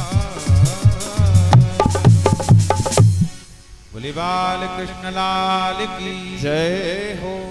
नारद जी कहते हैं भक्ति मैया, तुम तो केवल परमात्मा के चरणों का ध्यान करो, सारी विपत्ति अपने आप कट जाएगी। केवल भगवान के नाम में ही वो शक्ति है जो तुम्हारे कष्टों को दूर कर देगी। बस देखिए महाराज, अब नारद जी ने अपना प्रारंभ किया अनुष्ठान, गीता का पाठ कराया, वेदों का पाठ कराया, शास्त्रों का पाठ कराया, लेकिन ज्ञान वैराग्य का बुढ़ापा दूर नहीं हुआ। और गीता का पाठ एक बार नहीं, गीता पाठ महो महो एक बार नहीं अनेकों बार गीता का पाठ कराया, लेकिन ज्ञान वैराग्य थोड़े थोड़े हिलते तो हैं लेकिन पूर्ण रूप से स्वस्थ नहीं हुए। नारद जी घबरा गए। क्यों? थोड़ी सी चेतना आती है फिर मूर्छित हो जाते हैं।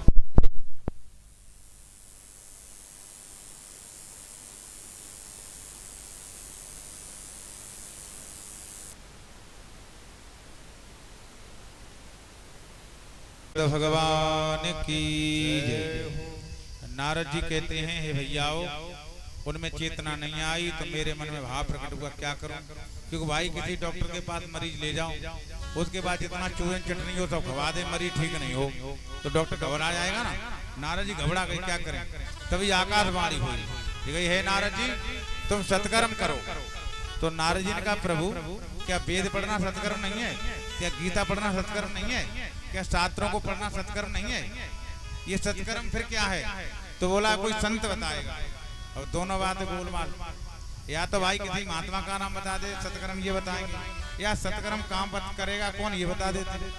दोनों बातें गोलमाल कर दी। तो नारद जी ने कहा चलो ढूंढते हैं, कोई महात्मा बताएगा तो उसी ढूंढते हैं। तो आज नारद जी ढूंढने को चलने लगे।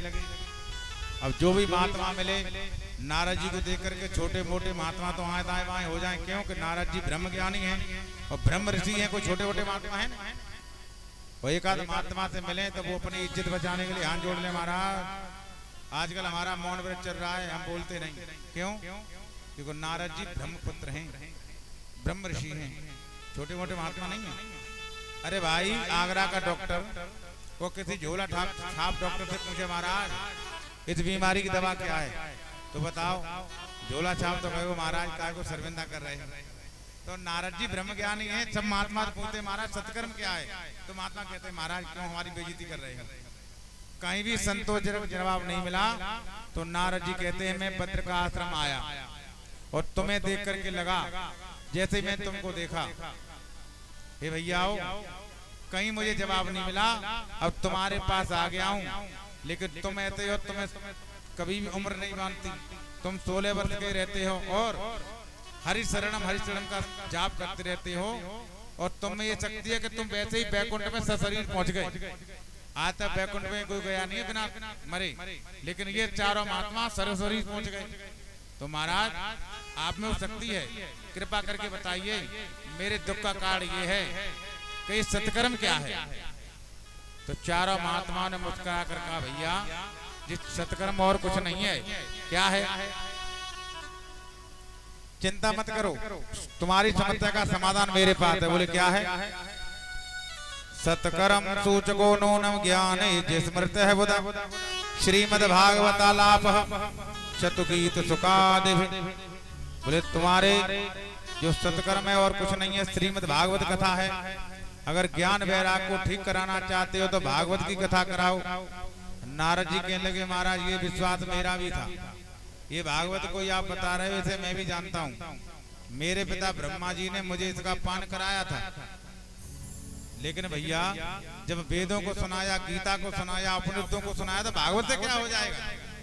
तब सनकादिक महात्मा कहते हैं भैया ये विश्वास हमारा भी था, लेकिन जो काम वेदों से नहीं हुआ, जो काम गीता से नहीं हुआ, ये भागवत करेगी। बोले कैसे? बोले भागवत भी वेद रूपी वृक्ष का पका फल है। अरे भाई आपको आम का फल खिलाया जाए और आम का फल खाते खाते आपको रस आने लग जाए, बड़ा मीठा है, और चिको महाराज ये फल तो बड़ा मीठा है। जब फल इतना मीठा है तो इस वृक्ष की जो जड़ होगी वो कितनी मीठी होगी जिस पर ये फल आया है। तो सच बताओ आम को खाने में जो आनंद आता है, क्या आम के वृक्ष की जड़ को खाओगे तो आनंद आएगा? लेकिन यथार्थ सत्य है कि वो फल आया आम से ही है, लेकिन जो आनंद आम के फल में आएगा खाने में वो वृक्ष आम के वृक्ष में नहीं आएगा। तो नारद जी ने कहा महाराज, शनकादिक महात्मा कहते हैं नारद जी ये भागवत रूपी जो फल है वो वेदों से आया, वेद रूपी वृक्ष का फल है ये, लेकिन जो आनंद भागवत में आता है वो वेदों में आने वाला नहीं है। कैसे? हमको विश्वास बताइए। तब बताया जैसे ये सब जानते हैं कि दूध में से घी निकलता है, जानते हैं कि नहीं? ये सब जानते हैं कि दूध में से घी निकलता है। अरे सबको पता है कि दूध में से घी निकलता है, लेकिन तुम्हारे यहाँ कोई मेहमान आ जाए और जो कहो ऐसा करो घी में पूड़ी बना लो, तो घी में पूड़ी बनाते बनाते घी निबट जाए और फिर कहें सुनते हो घी तो निबट गया, पूड़ी किसने बनाए? तो तुम कह दो भैया ऐसा करो दूध में बना लो। तो सच बताना दूध में पूड़ी बनेगी क्या? लेकिन ये सत्यता है कि दूध में से घी निकलता, लेकिन जो काम घी करेगा वो दूध नहीं कर सकता और जो दूध करेगा वो घी नहीं कर सकता। जैसे रसगुल्ला खाते खाते मैंने विचार आ जाए यार चलो आज गन्ना खाया जाए, तो सच बताना जो रसगुल्ला में आनंद है वो गन्ने में नहीं आएगा। लेकिन ये सत्य है कि गन्ना से चीनी बनती है, चीनी से ही रसगुल्ला तैयार होता है। जब विविध दृष्टांतों को द्वारा नारद ने समझाया नारद को, तो नारद जी हाथ जोड़ के बोल गए, बोले भैया कोई व्यक्ति पढ़ लिख करके कितना विद्वान हो जाए, लेकिन आप जैसे महात्माओं का जब तक सत्संग नहीं करेगा तब तक सही बात समझ में आने वाली हम जान गए। चलो क्या करें, क्योंकि आप जैसे महात्मा का दर्शन परम सौभाग्य से होता है। भाग्योदयन भव जन्म समृजते सत्संगम चलवते पुरुषो यदा वै अज्ञान हेतु कृत मोह मदांधकार नाशम वेदाहित दोदयते विवेक। इसी जन्म नहीं अनेक जन्मों के भाग्य का जब उदय होता है हे महाराज, तब आप जैसे महात्मा का दर्शन होता है, और आप जैसे महात्मा का दर्शन होने से अंधकार खत्म हो जाता है और हृदय में ज्ञान और वैराग्य प्रकट हो जाता है। हे महाराज हम जान गए।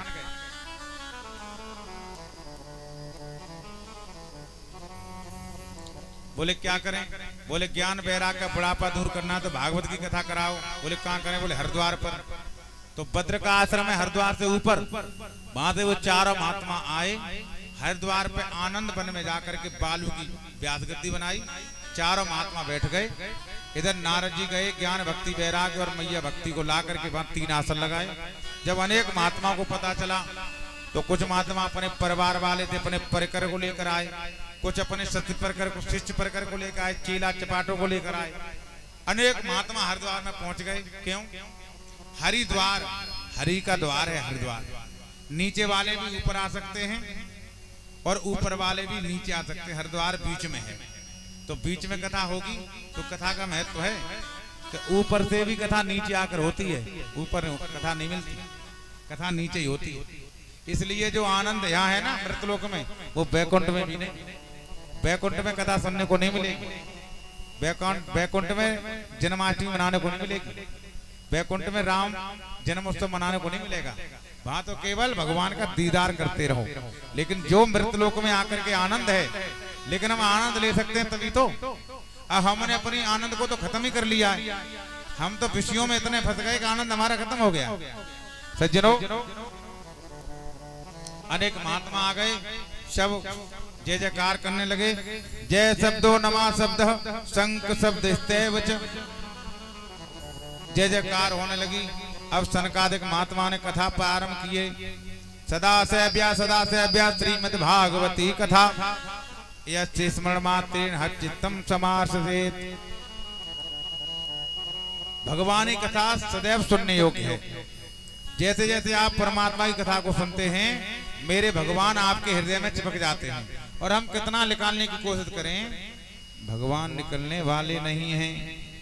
जो फल भाइयों पुरुषोक्त गायत्री मंत्र का जप करने से जो फल मिलता है, पुरुषोक्त का स्वास्थ्य वाचन मंत्र का जप करने से जो फल मिलता है, वही भागवत जी का एक श्लोक का गान करने से प्राप्त होता है। लेकिन जिसने मानव तन पाकर के इस परम लाभ को प्राप्त नहीं कर पाया, देवता लोग ऊपर आत्मान से ऐसे अभागे लोगों को गालियां दे रहे हैं कि परमात्मा की मंगलमय कथा हो रही है। लेकिन जो लोग इस मनुष्य शरीर को पाकर के परमात्मा की कथा नहीं सुनने वाले, लेकिन हमको भगवान ने कथा सुनने का मौका नहीं दिया, और जिनको मौका दिया है वो कथा नहीं सुन रहे हैं, वो तो मुर्दे के समान है, चांडाल के समान है, श्वास लेते कुत्ते के समान है। तो नारद जी ने कहा भैया गालियां देने आए हो कथा सुनाने आए हो? बोले नहीं नहीं, वो अभागे जीवों के लिए देवता गालियां दे रहे हैं जो परमात्मा की मंगलमय कथा सुनने नहीं आते, घर में पड़े रहते हैं, पूरा दिन ताश खेलने में लगे रहेंगे, पूरे दिन बुरे कार्यों में लगे रहेंगे, लेकिन परमात्मा की मंगलमय कथा सुनने को नहीं आएंगे। वो मुर्दे के समान है, सांस लेते हुए कुत्ते के समान है, चांडाल के समान है। 3 प्रकार की गालियां दी उन लोगों को देवताओं। तब नारद जी कहते परमात्मा की कथा हुई तो भैया भक्ति मैया प्रकट हो गई, उसके दोनों ज्ञान वैराग्य बेटा जवान हो गए और जवान होकर के नाचने लगे। तभी भागवत जी का सूत्र आया, भक्ति सुतो तो तरणो गिरत्वा प्रेम रूपा से सावरी श्री कृष्ण गोविंद हरे मुरारे नाथेति नमानि महो वदन्ति। भागवत का पहला सूत्र ले जाओ, आज मूल मंत्र है ये। श्री कृष्ण गोविंद हरे मुरारे हे नाथ नारायण वासुदेवा। मैया नाचने लगी, देखिए महाराज हम कहाँ बैठे? तो भगवान ने कहा जो भक्त का हृदय पवित्र है और जिसके हृदय में परमात्मा की मंगलमय कथा विराजमान है, हे देवी तुम उनके हृदय में बैठ जाओ। तो जो लोग परमात्मा की मंगलमय कथा सुनते हैं और उनके हृदय में भक्ति मैया बैठ जाती हैं, और जिनके घर में भक्ति मैया बैठ जाती हैं, हमारे भगवान को आना पड़ता है, क्योंकि भक्ति मैया भगवान की पत्नी है। तो जहाँ पत्नी होती है वहाँ पति को जाना पड़ता है। और सुनो, कब्जा हमेशा खाली घर में ही होता है। आपका घर बिल्कुल पवित्र है, ये घर इसमें कुछ भी नहीं है, पवित्र है बिल्कुल, और उसमें भी भक्ति मैया भी तुम्हारे घर में है, तो भगवान तुम्हारे घर में आ जाएंगे। और पहले से ही तुम्हारा घर हाउसफुल है, काम क्रोध मोह लोभ अविद्या ईर्ष्या घृणा छल कपट द्वेष भरा पड़ा है। तो भगवान कहते भैया नहीं नहीं हाउसफुल, ये तो पहले से भरा है, या छोड़ो। तो वहां भगवान नहीं आते, इसलिए अपने शरीर को पावन बनाओ, पवित्र बनाओ, आनंद के साथ भक्ति में यह विराजमान हो जाएंगे। सूर्य जी कहते हैं ऋषियों, देव ऋषि नारायण सनकादिक महात्माओं से कहा कि हमने प्रत्यक्ष रूप से देख लिया कि परमात्मा की मंगलमय कथा सुनने के बाद ज्ञान भक्ति वैराग्य जवान होकर नाचते हैं। लेकिन हमें ये बताइए कि ज्ञान भक्ति वैराग्य जवान होकर नाचते हैं, कोई पापी भी तर गया है? तब महाराज ने बताया कि पापी ही नहीं नंबर 1 का पापी हो, पापी ही नहीं नंबर 1 का पापी हो, और जिसने सारे जीवन पाप किए हो और मरने के बाद प्रेत बन जाए भूत, अगर वो भी एक बार कथा सुन ले तो पार हो जाता है। तब सनकादिक महात्मा कहते कोई कथा सुनाओ। तब महाराज ने आत्मदेव की कथा को सुनाया। आत्मदेव महाराज बड़े सुंदर महात्मा हैं, इनकी पत्नी का नाम धुंधली है, इनके कोई संतान नहीं थी। एक बार महात्मा जंगल में मरने चले जाते हैं, तब महात्मा इन्हें फल दे देते हैं, फल अपनी पत्नी को देते, पत्नी नहीं खाती है, गौ माता को खिला देती है, और पत्नी अपनी बहन से एक बच्चा ले लेती है, उसी का नाम धुंधकारी पड़ता है, और गौ माता को जो फल खिलाया उससे गौकर्ण नाम का बेटा पैदा होता है। दोनों बड़े हुए, दोनों को पढ़ने बैठाला तो दोनों को ख्याति मिल गई, एक विख्यात हो गया, एक कुख्यात हो गया। एक पढ़ लिख करके पंडित हो गया, एक पढ़ लिख करके राक्षस हो गया। गौकर्ण पंडित हो गया, नहीं धुंधकारी मां खला। तो गाय का बेटा पढ़ लिख कर पंडित हो गया और ब्राह्मण का बेटा राक्षस हो गया। सज्जनों,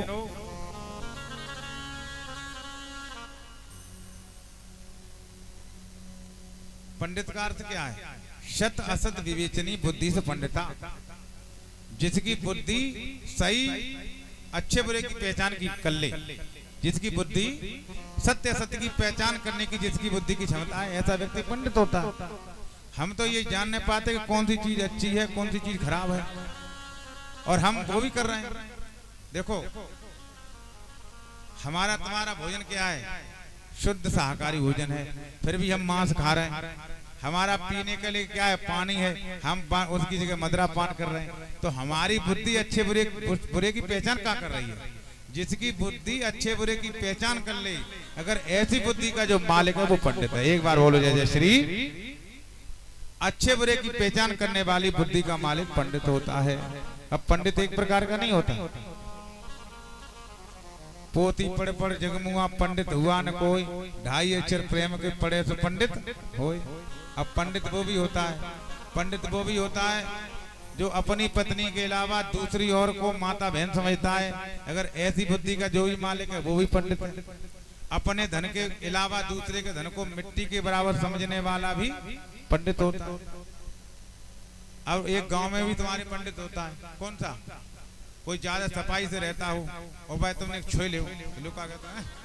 अरे यार तुमने वो छोए लो, क्या कहते हैं लोग मालूम? अरे सो तो बता दो, बड़ो पंडित बन रहा है। बोली गोविंद भगवान की। अर्थात जो सफाई से रहता हो वो भी पंडित। एक बार बोलो जय जय श्री राधे। सज्जनों, तो एक बेटा विद्वान हो गया, एक राक्षस हो गया।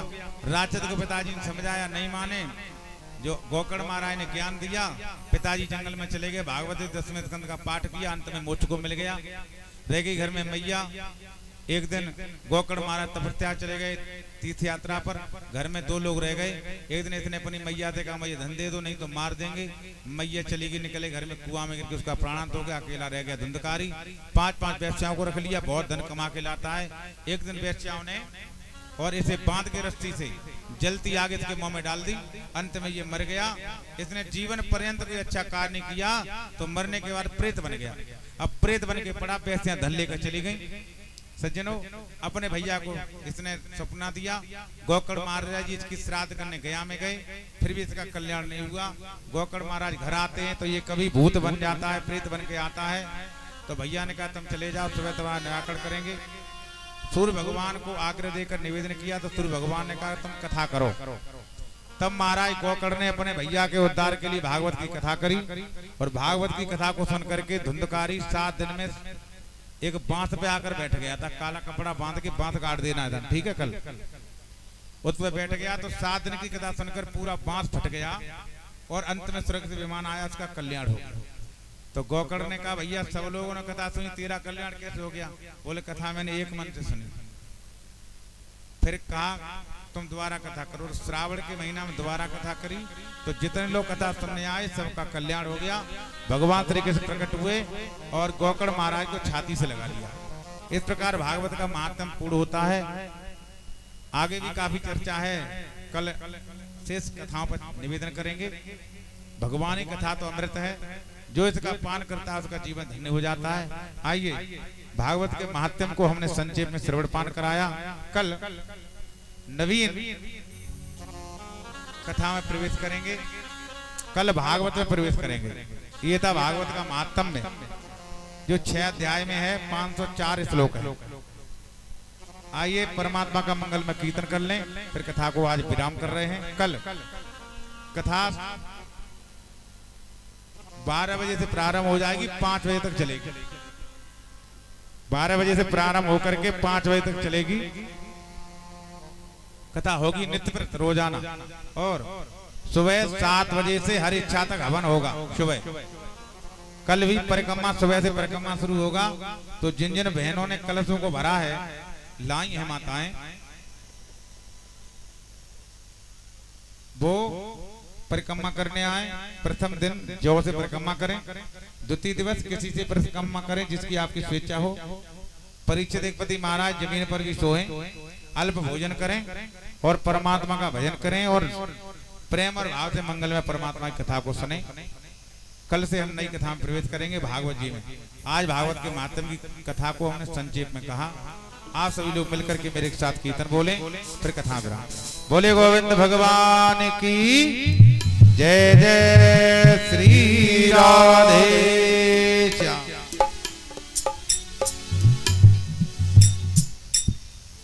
सभी लोग भाव से गाइए। मेरे बांके बिहारी ने बुलाया,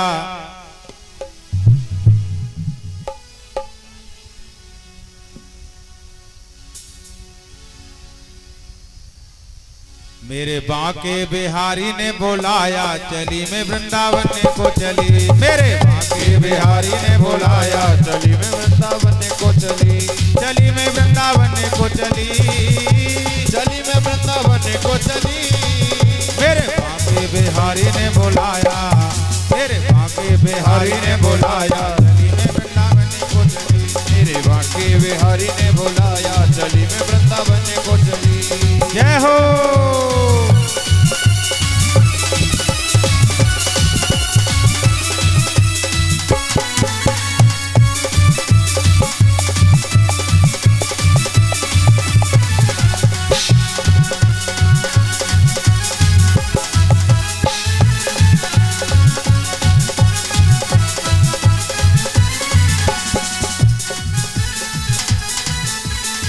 मोर मुकुट पीतांबर धारी, मोर मुकुट पीतांबर धारी। मुरलीधर श्री बांके बिहारी, मुरलीधर श्री बांके बिहारी। मुरलीधर श्री बांके बिहारी, मुरलीधर श्री बांके बिहारी। मेरे बार बार सपनों में आया, बार बार सपनों में आया। चली मैं वृंदावन को चली। मेरे बांके बिहारी ने बुलाया, वृंदावन को चली। मेरे बांके बिहारी ने बुलाया, चली मैं वृंदावन को चली। जय हो। भाव से ताली बजाते गाई जय हो।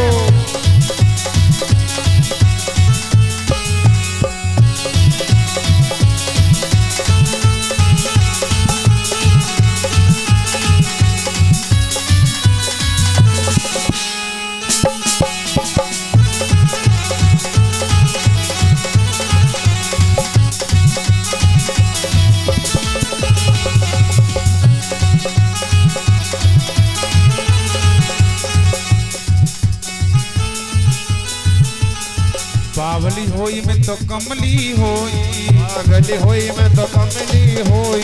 प्रेम दीवानी में पगली होई, प्रेम दीवानी में पगली होई। बावली होई में तो कमली होई, बावरी होई मैं तो पगली होई। प्रेम दीवानी में पगली होई।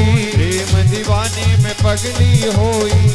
श्याम बिरहा ने इतना सताया, श्याम बिरहा ने इतना सताया, चली में वृंदावन को चली, बिहारी ने बुलाया चली में वृंदावन को चली, मेरे बाके बिहारी ने बुलाया चली में वृंदावन को चली, बाकी बिहारी ने बुलाया चली में वृंदावन को चली। जय हो।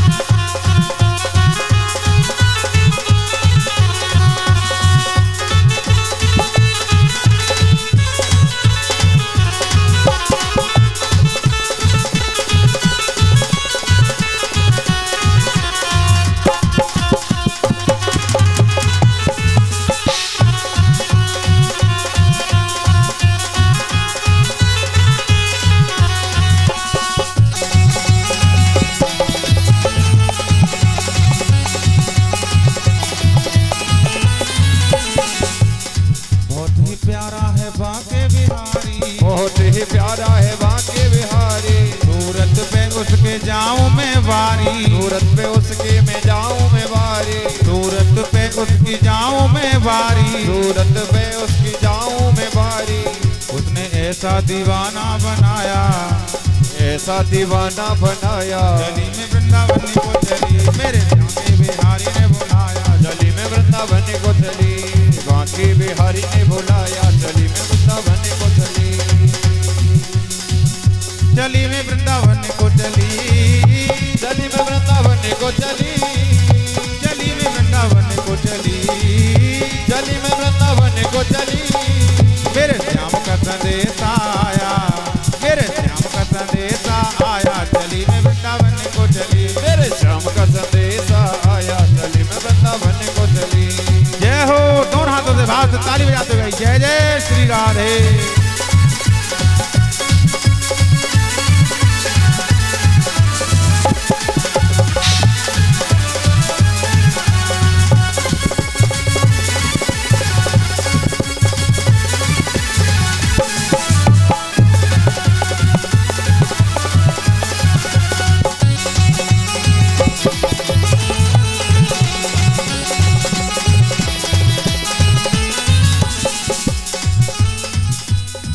जग वालो मेरी राह न रोको, वालो मेरी राह न रोको, राह न रोको मेरी राह न रोको, राह न रोको मेरी राह न रोको, जग वालो मेरी राह न रोको, जग वालो मेरी राह न रोको, मोहन मेरी बाह न टोको, मोहन मेरी बाह न टोको, मोह मेरी बाह न टोको, मोहन मेरी बाह न टोको।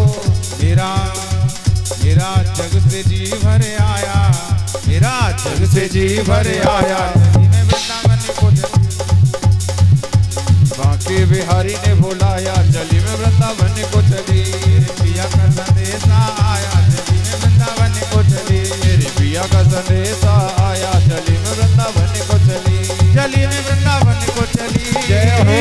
चली में वृंदावन को चली, जय हो। चली में वृंदावन को चली, मेरे बाके बिहारी ने बुलाया, चली में वृंदावन को चली, मेरे बाकी बिहारी ने बुलाया चली में वृंदावन को चली।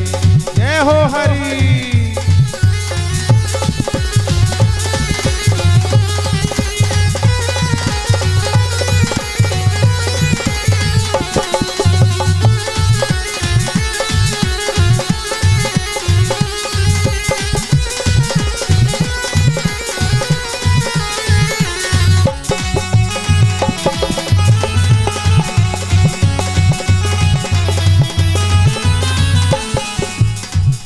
आप लोग खड़े हो जाओ, सब लोग जो सामने खड़े हो आ जाओ, भगवान के मंगल में आरती होगी, सब लोग आ जाइए, सामने चप्पल उतार दो और भाव से ताली बजाते एक बार बोलो, मेरे बाके बिहारी ने बुलाया, चली में वृंदावन को चली, मेरे बाकी बिहारी ने बुलाया चली में वृंदावन को चली, चली में वृंदावन को चली। जय हो। चली में वृंदावन को चली, चली में वृंदावन को चली, चली में वृंदावन को चली, मेरे पिया का संदेश आया, मेरे